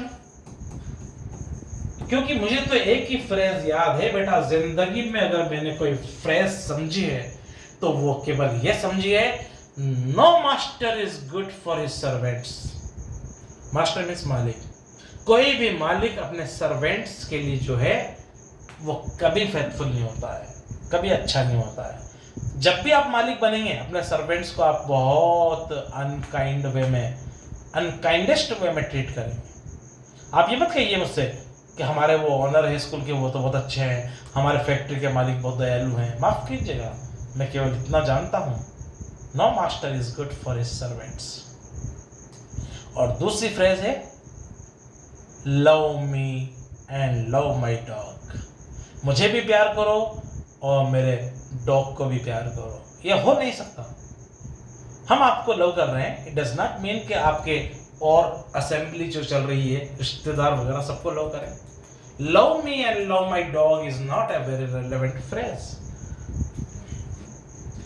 show then points out, GB Shaw यहाँ पे पॉइंट आउट करते हैं, यानी कि इंगित करते हैं, इंडिकेट करते हैं the difference between the slavery of man.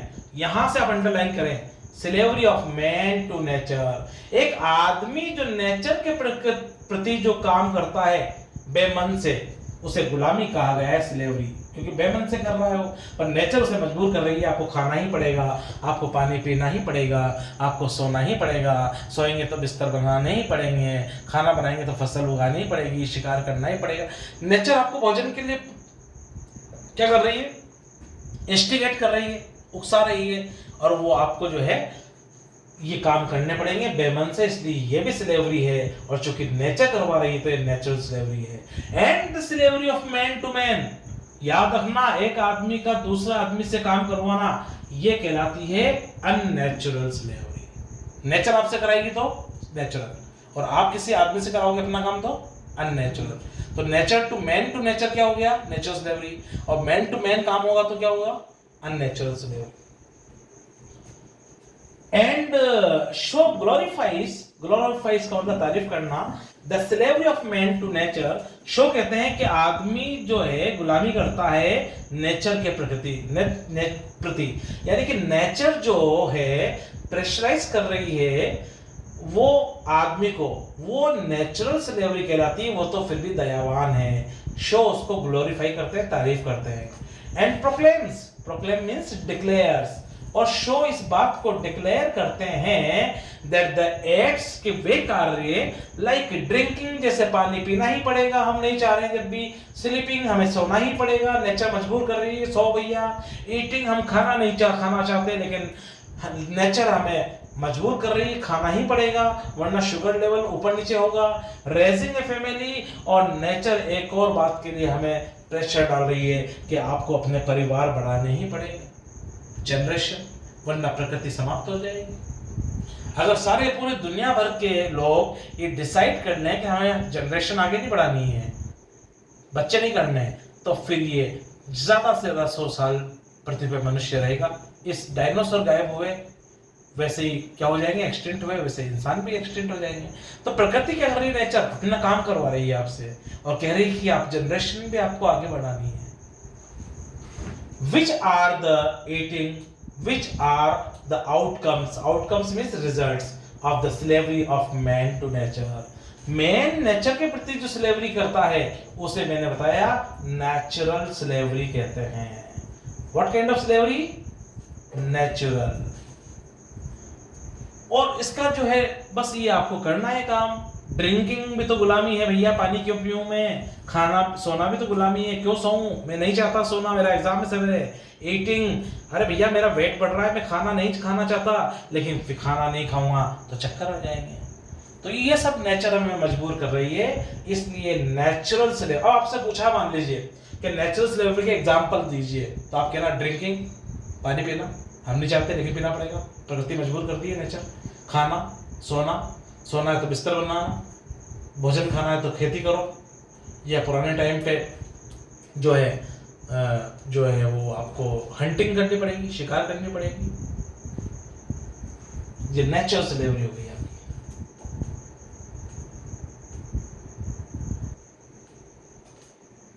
देखें आप,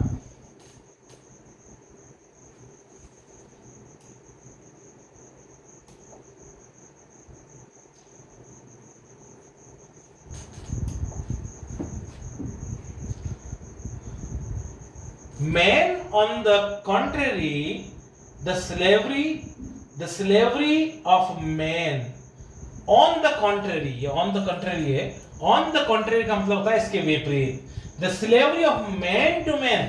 अभी तक तो बात चल रही थी man to nature, एक आदमी नेचर के लिए जो काम करता है वो कौन सी स्लेवरी थी बेटा, नेचुरल। ये बहुत इंपॉर्टेंट पॉइंट है, मैं दो बार कर रहा हूं आपको, नेचुरल गुलामी है ये। तो अब आ गया एक आदमी, मैन टू मैन, आदमी अपने हिस्से का खाना किसी और से बनवाए तो वो क्या हो जाएगी, वो हो जाएगी unnatural slavery. Any problem in this? दो तरह की स्लेवरी है, नेचुरल और अननेचुरल। प्रकृति हमें मजबूर कर रही है कुछ कामों के लिए, जैसे ड्रिंकिंग, स्लीपिंग, ईटिंग, वो तो नेचुरल है, और बाकी अपन एक दूसरे से। अब आपको एग्जाम देना है बेटा, मुझे तो नहीं देना है सेमेस्टर 2 का, but it is already 9:30 in the night. We are teaching at that time, so 9:30 is going on here, and I am teaching you here. मुझे तो एग्जाम नहीं देना सेमेस्टर 2 का, आपको देना है, तो फिर आपके हिस्से का काम आप मुझसे करवा रहे हो। तो आप क्या हो, मैन हो, मैं भी क्या हूँ, मैन हूँ। तो ये मैं आपको एग्जाम देना है, मुझे तो देना नहीं है। तो फिर आपके हिस्से का काम, नोट्स बनाना, पढ़ाना, करना, ये सब कौन कर रहा है? मैं कर रहा हूँ। तो ये नेचुरल स्लेवरी हुई या अननेचुरल हुई? अननेचुरल। और अननेचुरल स्लेवरी बिल्कुल भी दयालुता नहीं होती इसमें, क्योंकि जब आप मुझसे पढ़ेंगे तो फिर आपको एनी हाउ एग्जाम आ गया तो उनमें सर 3 घंटे क्लास लो, 4 घंटे की लो, एनी हाउ। आप अगर सर्वेंट रखते हैं तो आप कहेंगे मेरे को तो बिल्कुल साफ सुथरा कमरा चाहिए, बर्तन मजे हुए चाहिए। तो अननेचुरल स्लेवरी हमेशा कैसे होती है? पेनफुल होती है। जबकि नेचुरल स्लेवरी, अब प्रकृति ने आपको मजबूर किया है खाने के लिए, तो प्रकृति फिर इतनी दयावान भी है, इतनी काइंड भी है कि उसने खाना इतना टेस्टी बना दिया कि अब आप जी भर के 2 की जगह 4, 4 की जगह 6 रोटियां खा रहे हो। प्रकृति ने अगर आपको मजबूर किया है कि आपको सोना ही पड़ेगा, तो प्रकृति ने नींद को इतना स्वीट मीठा बना दिया कि आप सुबह 10 बजे तक उठ ही नहीं रहे। प्रकृति ने आपको कह दिया कि आपको नेकेडनेस, नंगापन ढकने के लिए कपड़ों की जरूरत है, कपड़े पहनने पड़ेंगे, वैसे भी सर्दी से बचने के लिए भी, अदरवाइज आपको हार्ट अटैक या स्ट्रोक आ जाएगा, पैरालिसिस अटैक। तो फिर कपड़े प्रकृति ने इतने शानदार दिए कि हम तरह तरह के कपड़े पहनते हैं सर्दियों के अंदर, गर्मियों में भी, हर सीजन में। प्रकृति दयावान तो है। अगर नींद जरूरी कर दी तो नींद मीठी बना दी, खाना अगर जरूरी कर दिया कि खाना खाना ही पड़ेगा तो फिर खाना इतना टेस्टी बना दिया कि 3 की जगह हम 6 रोटियां खा रहे हैं। और अगर उसने, प्रकृति ने कहा है कि पानी पीना ही पड़ेगा, तो फिर पानी इतना टेस्टी मीठा बना दिया है कि हम पानी के अंदर फेंटा, कोका कोला, तरह तरह की चीजें बना रहे हैं। प्रकृति एक तरह से काइंड है, लेकिन जब एक मनुष्य अपने हिस्से का काम दूसरे मनुष्य से करता है, मैन टू मैन, वो अननेचुरल है, उसमें कुछ भी काइंडनेस नहीं होती है, वहां तो सिवाय शोषण, एक्सप्लॉयटेशन के कुछ भी नहीं होता है। तो 2 तरह की स्लेवरी हुई, मैन टू मैन। जब स्लेवरी हम कर रहे हैं तो हम आजाद क्या हुए? Freedom. Shaw then talks about, देखिए आप, the slavery of man to man turns out to be exploitative. Exploitative का मतलब शोषणात्मक। अरे मैन टू मैन में तो केवल शोषण है और कुछ भी नहीं है। ऑपरेसिव, कष्टदायक, एंड डिग्रेडिंग, और ये सब बकवास जैसा होता है, बिल्कुल पेनफुल होता है। Assertion of Karl Marx and Thomas More to put an end to slavery। और अब हम यहाँ देख रहे हैं assertion।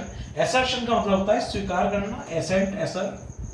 accept का मतलब भी assert ही होता है, और assent, A-S-S-E-N-T, assent का मतलब भी accept, और assert का मतलब भी accept। of Karl Marx। Karl Marx जो है, आप जानते हो, आपने पढ़ी होगी हिस्ट्री, जो लोग हिस्ट्री के स्टूडेंट्स हैं वो जानते हैं, कार्ल मार्क्स जर्मनी के थे। Karl Marx. Accession of Karl Marx and Thomas More, ये भी आपके फिलोसोफर हैं टॉमस मोर। इन्होंने किताबें लिखी हैं, बहुत अच्छी अच्छी सरकारों के खिलाफ लिखी है इन्होंने बहुत। तो इनकी बुक्स को बैन कर दिया गया। क्यों? क्योंकि ये समझाते हैं लोगों को कि आपको आजादी और चाहिए, और लोग भ्रम में हैं कि हम तो आजाद हैं। आज कितने लोग भ्रम में हैं कि we are the happiest person, पर क्या आप हैप्पीएस्ट पर्सन हैं? लॉजिकली आपको देखना पड़ेगा। Shaw then talks about Karl Marx. Shaw Karl Marx के बारे में बात कर रहे हैं, ए सोशलिस्ट, जो कि एक समाजवादी हैं। Socialist means Samajwadi. Revolutionary, revolutionary बोलते हैं क्रांतिकारी। क्रांतिकारी हैं कार्ल मार्क्स, समाज के लिए उन्होंने क्रांति करी है। एंड एन इकोनॉमिस्ट, और एक अर्थशास्त्री भी है ये। Who realized, जिन्होंने ये महसूस किया, that the only way to ensure, कि एक ही रास्ता है, ensure means सुनिश्चित करने के लिए, सुनिश्चित करने के लिए किसी भी बात को एक ही रास्ता है, the welfare, welfare means भलाई, किसी भी of the lower section of the society। क्या कहा इन्होंने कि अगर निम्न तबका जो है, गरीब तबका, उसका वेलफेयर चाहते हैं हम, if you want the welfare of the poor section of the society, क्या कहा उन्होंने? तो क्या करना है? Was to put an end to slavery, तो हमें इस स्लेवरी को, गुलामी को समाप्त करना ही होगा। कार्ल मार्क्स वो विचारक थे जिन्होंने कहा if you want to end the exploitation of the poor section of the society, in that condition, any kind of slavery, whether it is natural slavery or it is unnatural slavery, every kind of slavery must come to a grinding halt. Halt means खड़खड़ाहट के साथ रुक जाना चाहिए, समाप्त हो जाना चाहिए. Otherwise जब क्रांति पैदा होती है, रेवोल्यूशन, वो कहाँ से होती है? वो पुअर सेक्शन ऑफ सोसाइटी से होती है. कभी भी अमीर वर्ग क्रांति नहीं लाते हैं. क्रांति हमेशा गरीब वर्ग, the poor section of the society लाते हैं. और फिर उसका नतीजा क्या निकलता है? सिविल वार, गृह युद्ध. और जब गृह युद्ध होता है तो पूरा disturbance, there will be hustle bustle, there will be हल्ला बल्लू all around the country. So whether it is east और west, everywhere almost the scenario is the similar. Scene हर जगह एक जैसा है, चाहे पश्चिम के देश हो चाहे पूरब के देश हो. Shaw further talks about Thomas More. अब कार्ल मार्क्स के बाद में ये क्वेश्चन बनेंगे आपके, किन दो विचारकों के नाम लिए यहाँ पे शो ने? एक तो कार्ल मार्क्स, एक टॉमस मोर. ये सब नोट करते चलना आप सब लोग. ए सेंट, टॉमस मोर क्या थे? एक संत थे. whose perception, जिनके परसेप्शन में सोचना, विचार, about slavery were similar to, जिनके विचार क्या थे? Similar to Karl Marx. यानी कि जैसा टॉमस मोर सोचते थे वैसे ही कार्ल मार्क्स सोचते हैं. तो दो विचारक याद रखें आप, Karl Marx, Karl Marx and Thomas More. Thomas बोल रहा हूं मैं, थॉमस नहीं बोलना है, थका तो साउंड ही नहीं है इंग्लिश में. दोनों की थिंकिंग क्या थी? सेम. दोनों समाजवादी थे, सोशलिस्ट थे, और दोनों ही क्या थे? गरीबों के वेलफेयर पे सोचने वाले, काम करने वाले थे. इसलिए सरकार ने इन दोनों की किताबें क्या करती? बैन कर दी.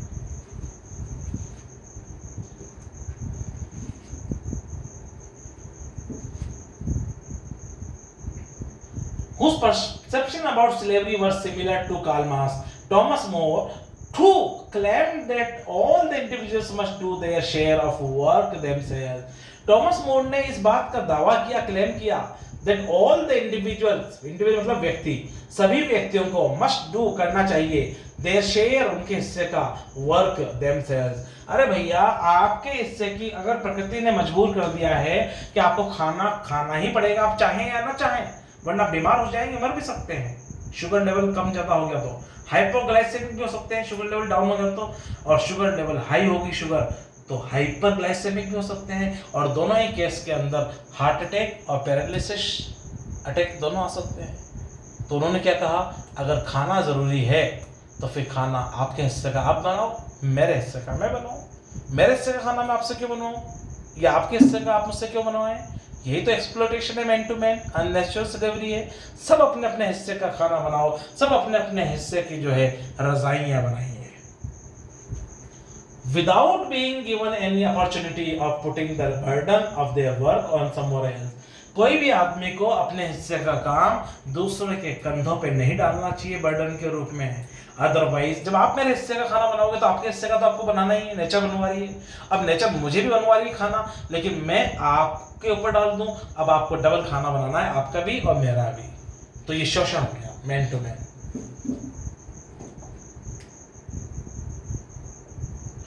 The role of parliament, schools and newspapers in brainwashing the public.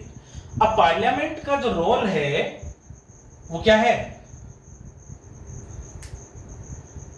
The role of parliament, संसद का जो है, हमारे ज्यादातर जो कानून बनते हैं वो कहाँ बनते हैं बेटा? संसद में बनते हैं. कुछ कानून सुप्रीम कोर्ट के डिसीजन हो जाते हैं, समझ गए आप लोग, और ज्यादातर तो पार्लियामेंट बनाती है कानून. प्राइम मिनिस्टर इलेक्टेड होते हैं या नॉमिनेटेड?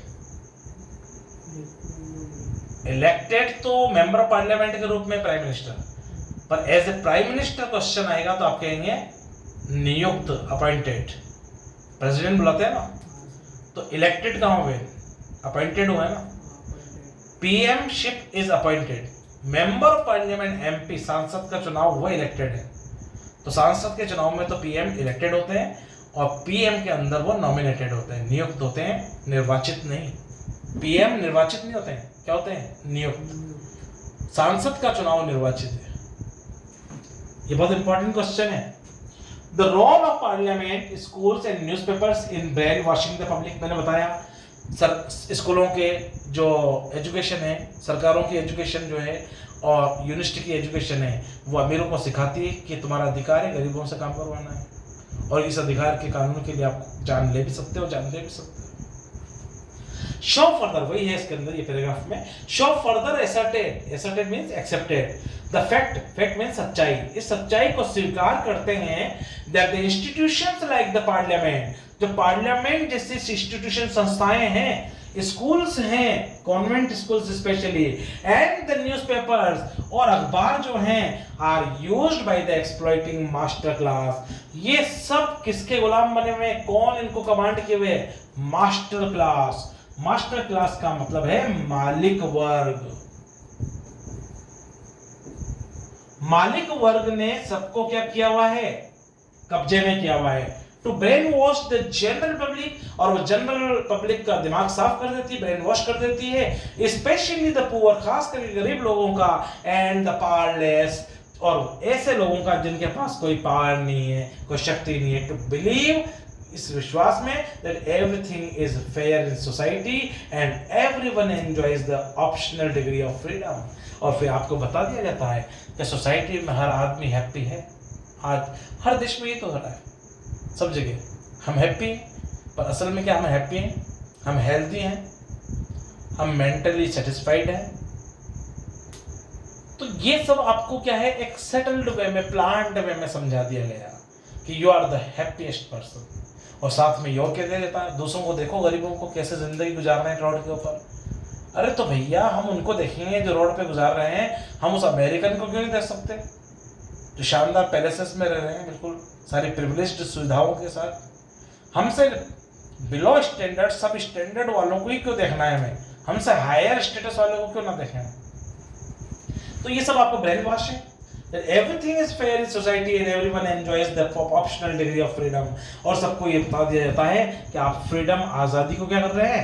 एंजॉय कर रहे हैं। पर असल में क्या हम आज़ाद हैं? क्या हम आज़ाद नहीं हैं? Only 2 or 3 points are left here, so I think we should finish it in the single sitting, although it is a very long essay, but in fact we are about to finish it, so have patience for a little while and the entire question will be finished, entire essay will be finished in this single sitting teaching program। if some people still claim, अगर कोई आदमी still अभी भी claim, दावा करता है that the poor are often, कि जो गरीब होते हैं वो क्या होते हैं?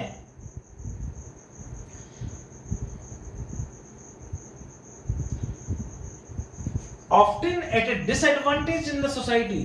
अगर कोई ये कहे कि गरीब लोग तो डिसएडवांटेज को फेस कर रहे हैं, उनको तो लाभ ही नहीं है इस देश में, इस गवर्नमेंट में, इस सोसाइटी के अंदर। The exploitative class of the society drawers the attention of those people towards the various welfare measures. तो फिर क्या होती है? The attention of those people, तो देखें disadvantage society, the exploitative class, अरे वो क्लास, क्लास मींस वर्ग, वो वर्ग जिसका एक्सप्लॉइटेशन हो रहा है वो क्या करेगी? देखें, एक्सप्लॉइटेटिव मींस शोषित, शोषित, और क्लास मींस वर्ग, गरीब लोग।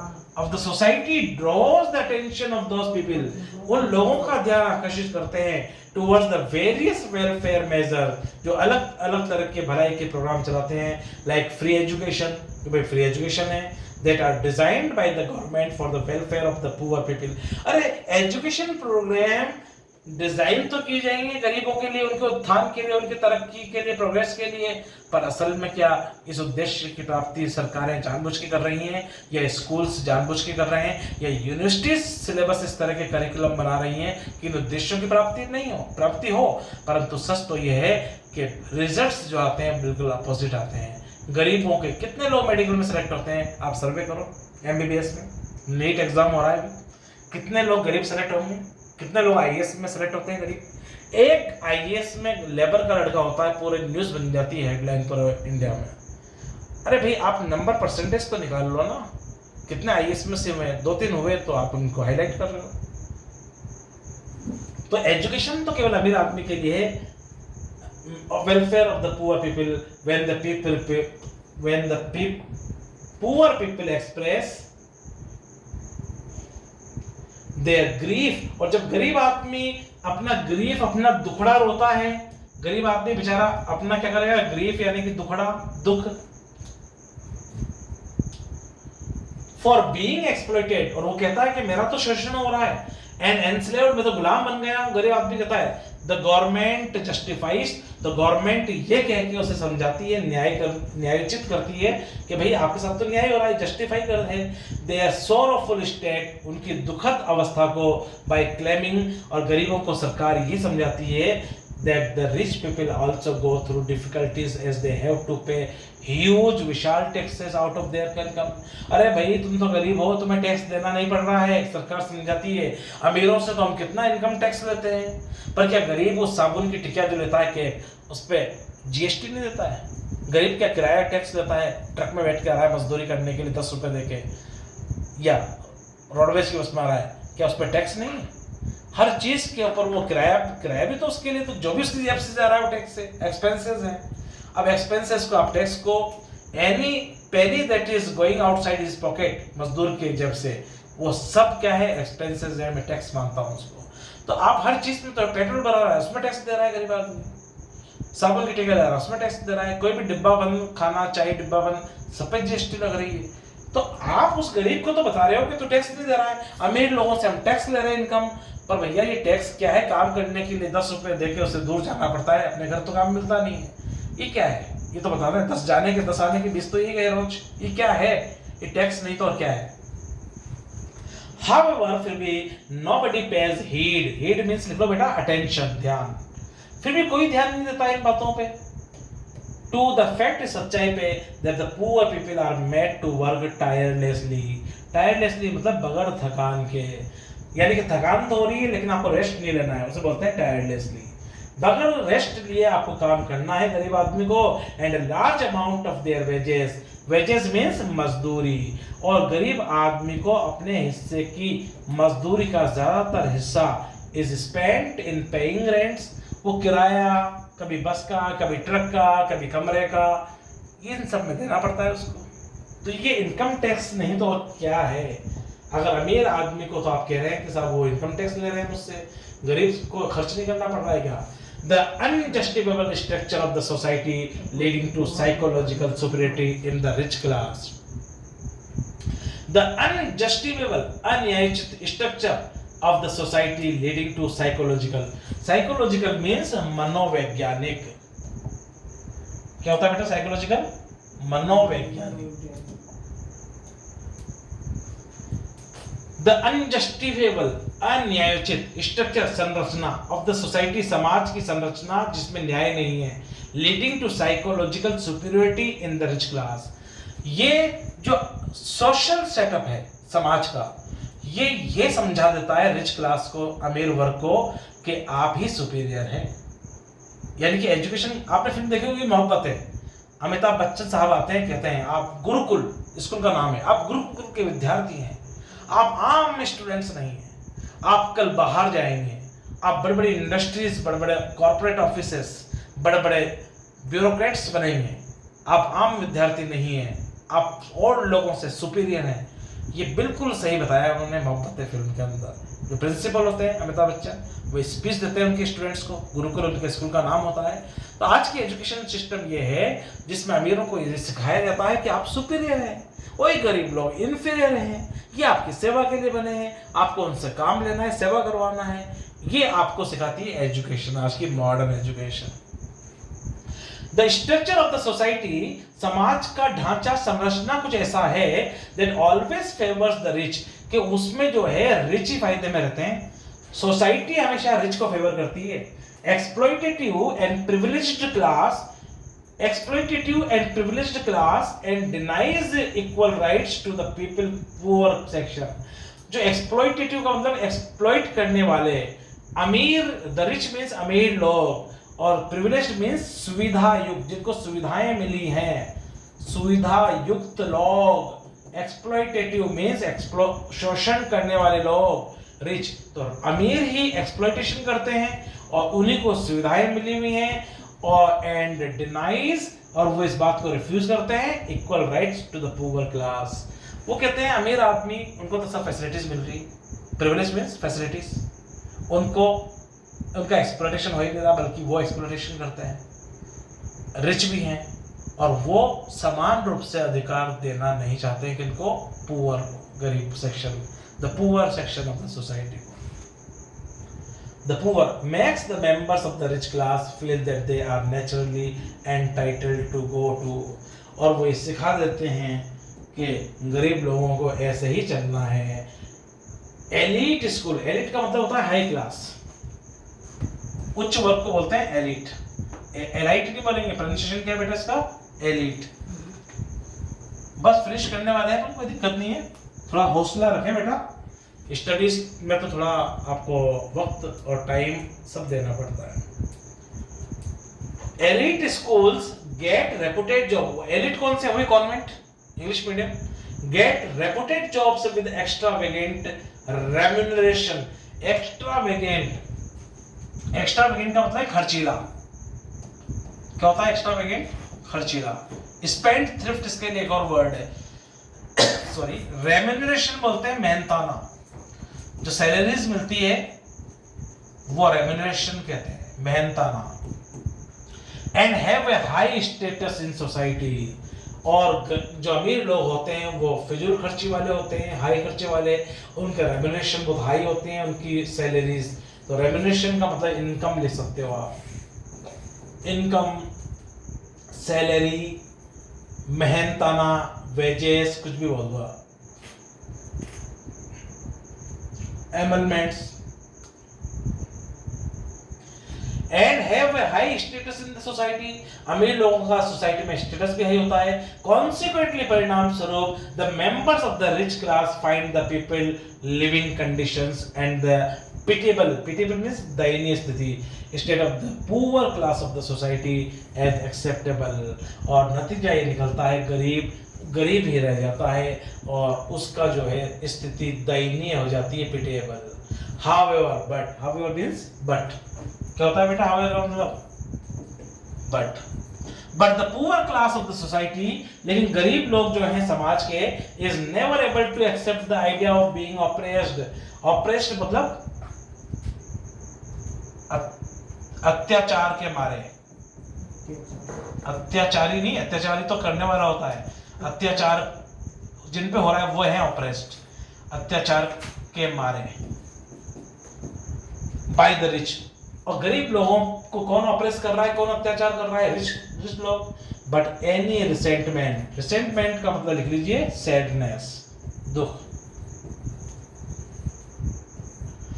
by the poor is curbed by the rich class that always receives cooperation from the government। और रिच क्लास ये जो है ना अपने आप को सुपीरियर शो कर रही है एजुकेशन से, यानी कि एजुकेशन का सिलेबस और करिकुलम किसको फेवर करके बनाया गया है, यूनिवर्सिटीज के द्वारा, सरकारों के द्वारा, बोर्ड्स के द्वारा, अमीरों को। गवर्नमेंट इसमें बाकायदा प्लान्ड वे में अमीरों के साथ है, गरीबों के साथ नहीं।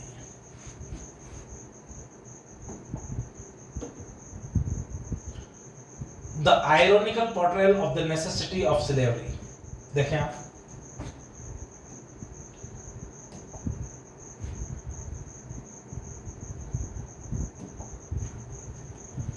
आयरोनिकल आप जानते हैं ना, विडंबनात्मक, विडंबनात्मक।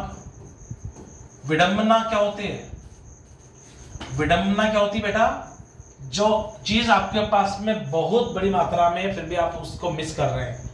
Water water water everywhere not a drop to drink, यहाँ वहाँ दूर दूर तक समंदर फैला हुआ था, पानी पानी, लेकिन पीने को एक बूंद नहीं थी। The rime of the ancient mariner by S T. Coleridge. आप कहेंगे फलाना सेठ जी is millionaire yet he trucks alone. अरे फलाना सेठ जी बहुत लखपति करोड़पति हैं, फिर भी टुकुर टुकुर करके पैदल ही चलते रहते हैं, कोई कार भी नहीं ली उन्होंने। विडंबना ही तो है ये। वो इतना इंटेलिजेंट है फिर भी सप्लीमेंट्री आ गई, ये आयरनी है। आयरनी समझा, फिगर ऑफ स्पीच है, आयरनी समझा रहा हूं मैं। कोई चीज बहुत है फिर भी उसके अगेंस्ट में काम हो जाए। आयरॉनिकली यानी कि विडंबनात्मक रूप से, after criticising the rich class, अगर अमीर वर्ग को हम आलोचना करते हैं, एंड द इलेक्टेड गवर्नमेंट, और इलेक्टेड निर्वाचित सरकार की भी आलोचना करते हैं, फॉर एनस्लेविंग द पुअर, यह कह के आलोचना करते हैं कि दोनों गुलाम बना लेते हैं पुअर पीपल, गरीब लोगों को। एक तो अमीर लोग गुलाम बनाते हैं पुअर लोगों को, एक सरकारें चुनी हुई बनाती हैं। शो एब्रप्टली, एब्रप्टली का मतलब होता है सडनली। शो साहब जो हैं वो क्या कर रहे हैं, सडनली क्लेम्स, वो दावा करते हैं दैट कि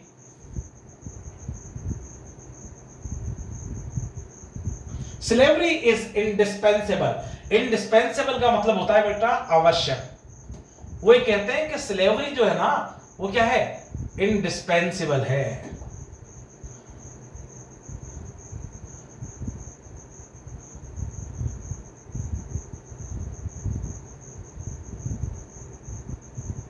स्लेवरी इज इंडिस्पेंसेबल, बिल्कुल अति आवश्यक। Indispensable means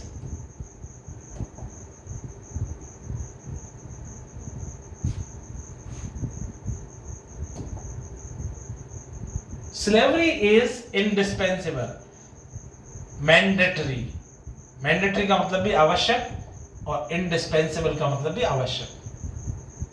slavery is indispensable, absolutely पूर्ण रूप से necessary, आवश्यक है, for the smooth working of a society। अगर समाज को स्मूथली चलाना है तो फिर आपकी गुलामी बहुत आवश्यक है। शो कहते हैं, Shaw then talks about Aristotle. Shaw साहब यहाँ पे जेपी शो, एरिस्टोटल मीन्स अरस्तु का अंग्रेजी में नाम है एरिस्टोटल, हिंदी में अरस्तु कहते हैं और अंग्रेजी में प्लेटो के शिष्य थे। सोक्रेटिस के शिष्य प्लेटो और प्लेटो के शिष्य अरस्तु। फादर ऑफ बायोलॉजी बोलते हैं एरिस्टोटल को। वो क्या करते हैं, एरिस्टोटल का जिक्र करते हैं, who proposed a similar view. Aristotle ने भी कुछ ऐसे ही कहा है जिसे जीबी शॉ कह रहे हैं। Aristotle also believed that slavery is essential for running governments efficiently.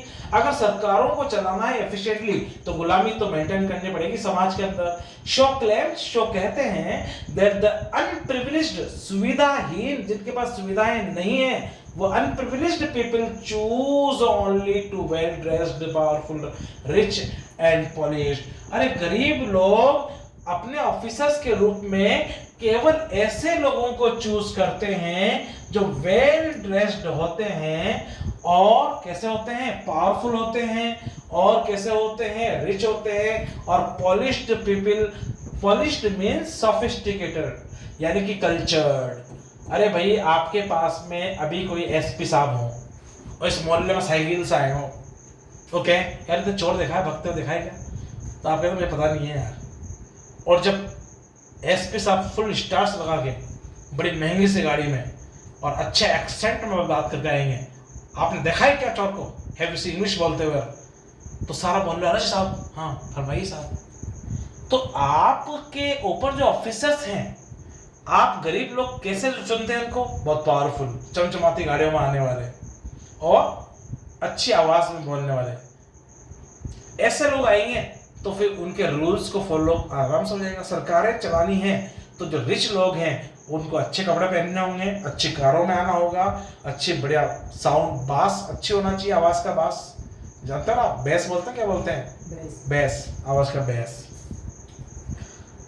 यानी कि मोटी आवाज। तो अच्छे बेस में एक सचिन तेंदुलकर है बेचारा बैठे गलेगा, ये ना the pitch is be having very. अब ऐसे कोई अगर कलेक्टर साहब हो, कोई बड़ा ऑफिसर हो, तो कौन फॉलो करेगा उनका ऑर्डर। तो कह रहे हैं कि रिच, बहुत अच्छी ड्रेस होना चाहिए, प्रेस हो, जूते पॉलिश्ड हो, चमचमाती कारें हो, अच्छी आवाज हो, ऐसे लोगों को लोग ऑफिसर बनाते हैं, गवर्नमेंट के लोग बनाते हैं और ऐसे का ही कहना मानते हैं गरीब लोग। वो बात है यहाँ पे, polish people as their leaders instead of choosing a leader from their own fraternity. Fraternity मतलब ब्रदरहुड। गरीब लोगों में से कोई भी गरीब अपना ऑफिसर बनाना पसंद नहीं करेगा। इसीलिए आपने देखा है जिन लोगों को हमें फॉलो करना होता है रूल्स, वे सब ऑफिसर्स वेल ड्रेस्ड होते हैं। दिस मीन्स, इसके कहने का मतलब ये है that it is a human nature, ये मानव प्रवृत्ति है to perceive only fascinating personalities. Fascinating means attractive, personalities means व्यक्तित्व। हमें अट्रैक्टिव व्यक्तित्व के लीडर्स को ही चुनना होता है।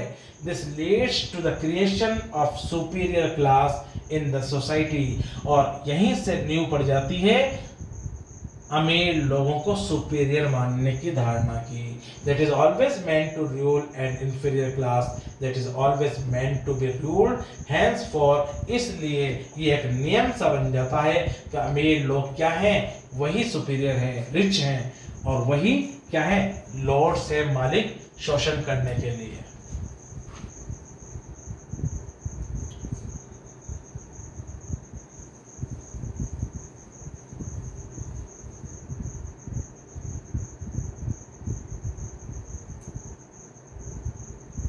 Consequences of disobeying slavery, अगर आपको गुलामी के खिलाफ आप आवाज उठाएंगे, डिसओबे करेंगे, तो कॉन्सिक्वेंस मीन्स उसके क्या परिणाम होंगे।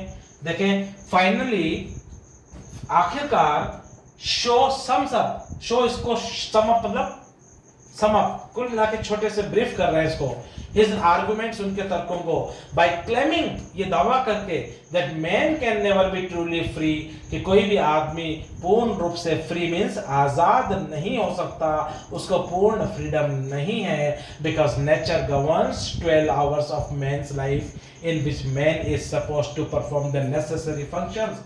अरे भाई, नेचर 12 घंटे तो नेचर अपने काम कराती है, 24 घंटे होते हैं हमारे पास, 12 घंटे तो नेचर आपको मजबूर कर रही है, नहाओ धो, खाना बनाओ, खेती करो, ये काम करो, अपन करते हैं सुबह से लेकर शाम तक। अरे सुबह होती है और शाम होती है और जिंदगी यूं तमाम होती है।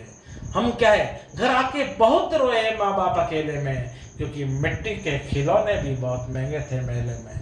तो आदमी क्या है, a man has to work season out and season out, season in और season out in order to establish himself in such a cutthroat competitive world so that he may earn bread and butter at least। कोई भी आदमी इस गला काट competition में season in season out, दिन हो के रात हो, मेहनत किए जा रहा है ताकि 2 जून की रोटी का इंतजाम हो जाए।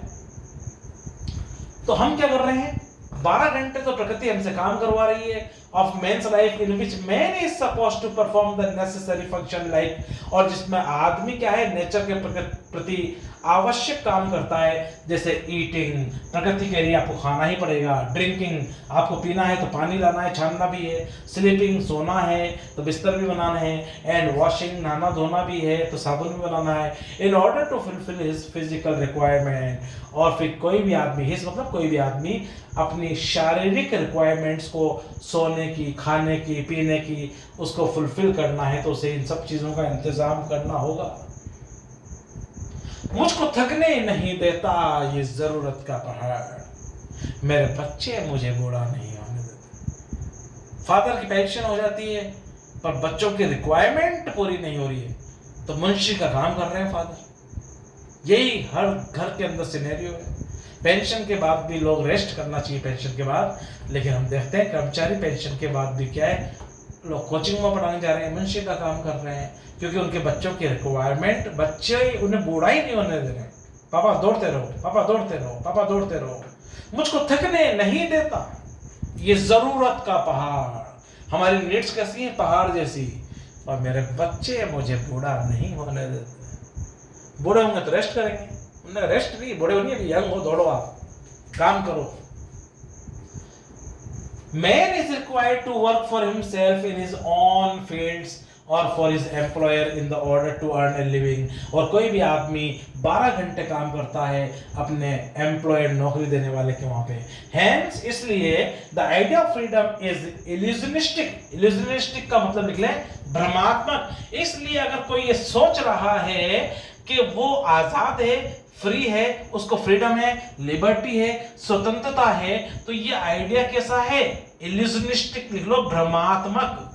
अरे ये तो उसका भ्रमात्मक, उसके मन का भ्रम है कि वो आजाद है, असल में वो आजाद ही नहीं है। For the mankind as the mankind is bound to follow the constraints enforced by nature as well as the civilized।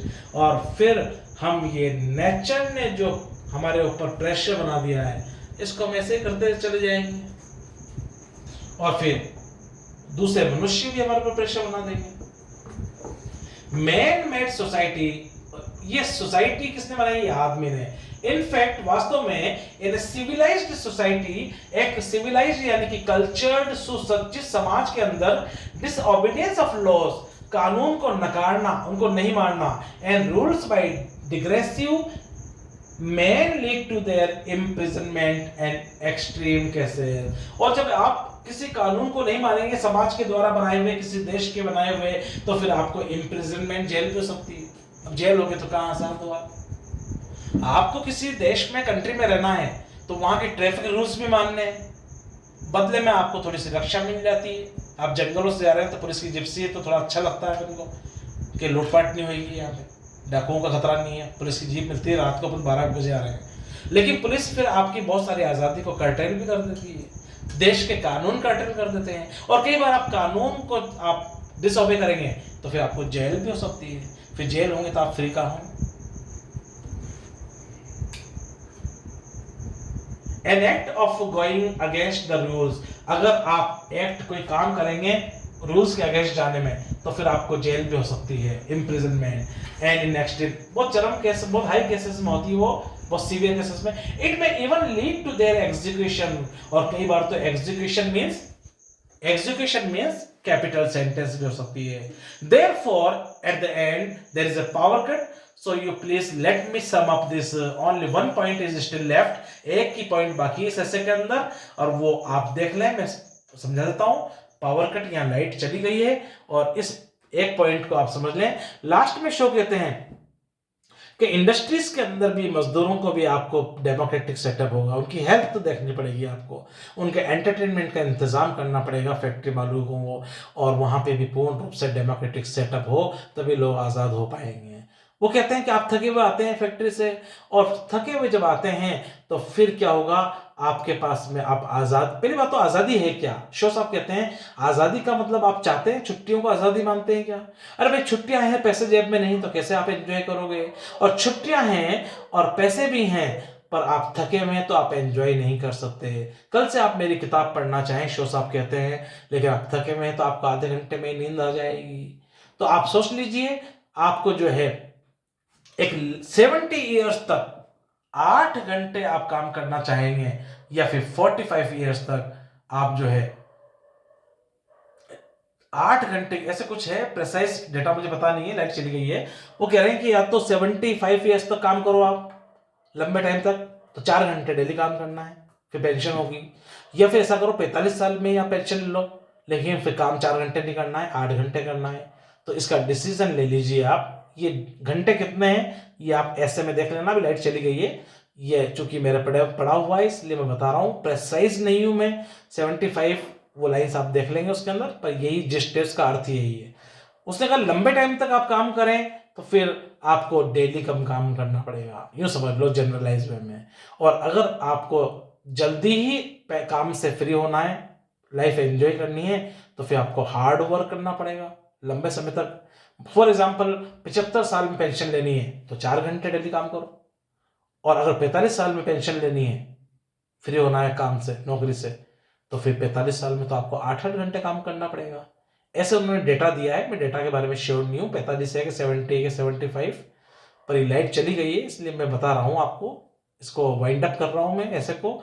और फिर वो कहते हैं कि डिसीजन आप ले लो, क्योंकि आप वायरलेस पे हैं मेरे साथ, और ऐसे में जो है ये डिसीजन आप मुझे मत बताना, आप अपने फैमिली मेंबर्स वाइफ से कंसल्ट करके खुद डिसीजन ले लीजिए, और प्लीज़ डोंट इन्फॉर्म मी। इस तरह से ये ऐसे समाप्त होता है। आपके ऐसे का नाम है फ्रीडम, और एसेइस्ट हैं J B Shaw, Edwardian age के पोएट हैं। ये आपका university of Kota semester 2 2024 exam के अंदर पेपर का नाम है प्रोस एंड फिक्शन, और ऐसे आता है आपका नॉन फिक्शन के रूप में। तो ये पूरा मैंने सिंगल सिटिंग के अंदर आपका एक क्वेश्चन 16 मार्क्स का है, इसको कराने की कोशिश की है। होपफुली आपने एंजॉय किया होगा, hopefully you enjoyed my session of teaching of essay. The essay is freedom by G B Shaw, और इसके PDF के नोट्स भी बहुत जल्दी मैं आपको अवेलेबल करा दूंगा। आप चाहें तो मेरा मोबाइल नंबर नोट कर सकते हैं 8905064256। ओके, 98293207 इट इज, यानी कि 9829320718 ये मेरा मोबाइल नंबर है। मैं स्क्रीन पे इसको स्क्रॉल कर दूंगा, चलता रहेगा या फिक्स कर देंगे। Hopefully you enjoyed this session of teaching, और मुझे उम्मीद है कि आज आपको समझ आया होगा अच्छे से। आपकी कुछ क्वेरीज हैं तो कमेंट सेक्शन मैंने खोला हुआ है, कमेंट सेक्शन में आप अपने क्वेश्चंस, क्वेरीज, जिज्ञासाएं पूछ सकते हैं, मुझसे बात कर सकते हैं। और प्लीज़ ज़्यादा से ज़्यादा सब्सक्राइब करें और ज़्यादा से ज़्यादा शेयर करें, लाइक करें और बेल भी बजा दें। मैं फिर अपने आप को इंट्रोड्यूस कर दूं at the end. This is professor Parvez इंग्लिशवाला, Kota, and in fact I am always available for your help. आपके 1-1.5 महीने के अंदर एग्जाम होने वाले हैं सेमेस्टर 2 के, तो मैंने बोर्ड्स पहला चैप्टर डाल दिया है और आज एक सिंगल वीडियो के अंदर मैंने बहुत लंबा ऐसे है फ्रीडम, वो मैंने फिनिश किया है आपका। Hopefully you enjoyed and it's time to say good bye. So that's enough for today. We can meet in the next video. Till then, thanks and have a nice night. अभी already 10:30 o'clock in the night हम बात कर रहे हैं.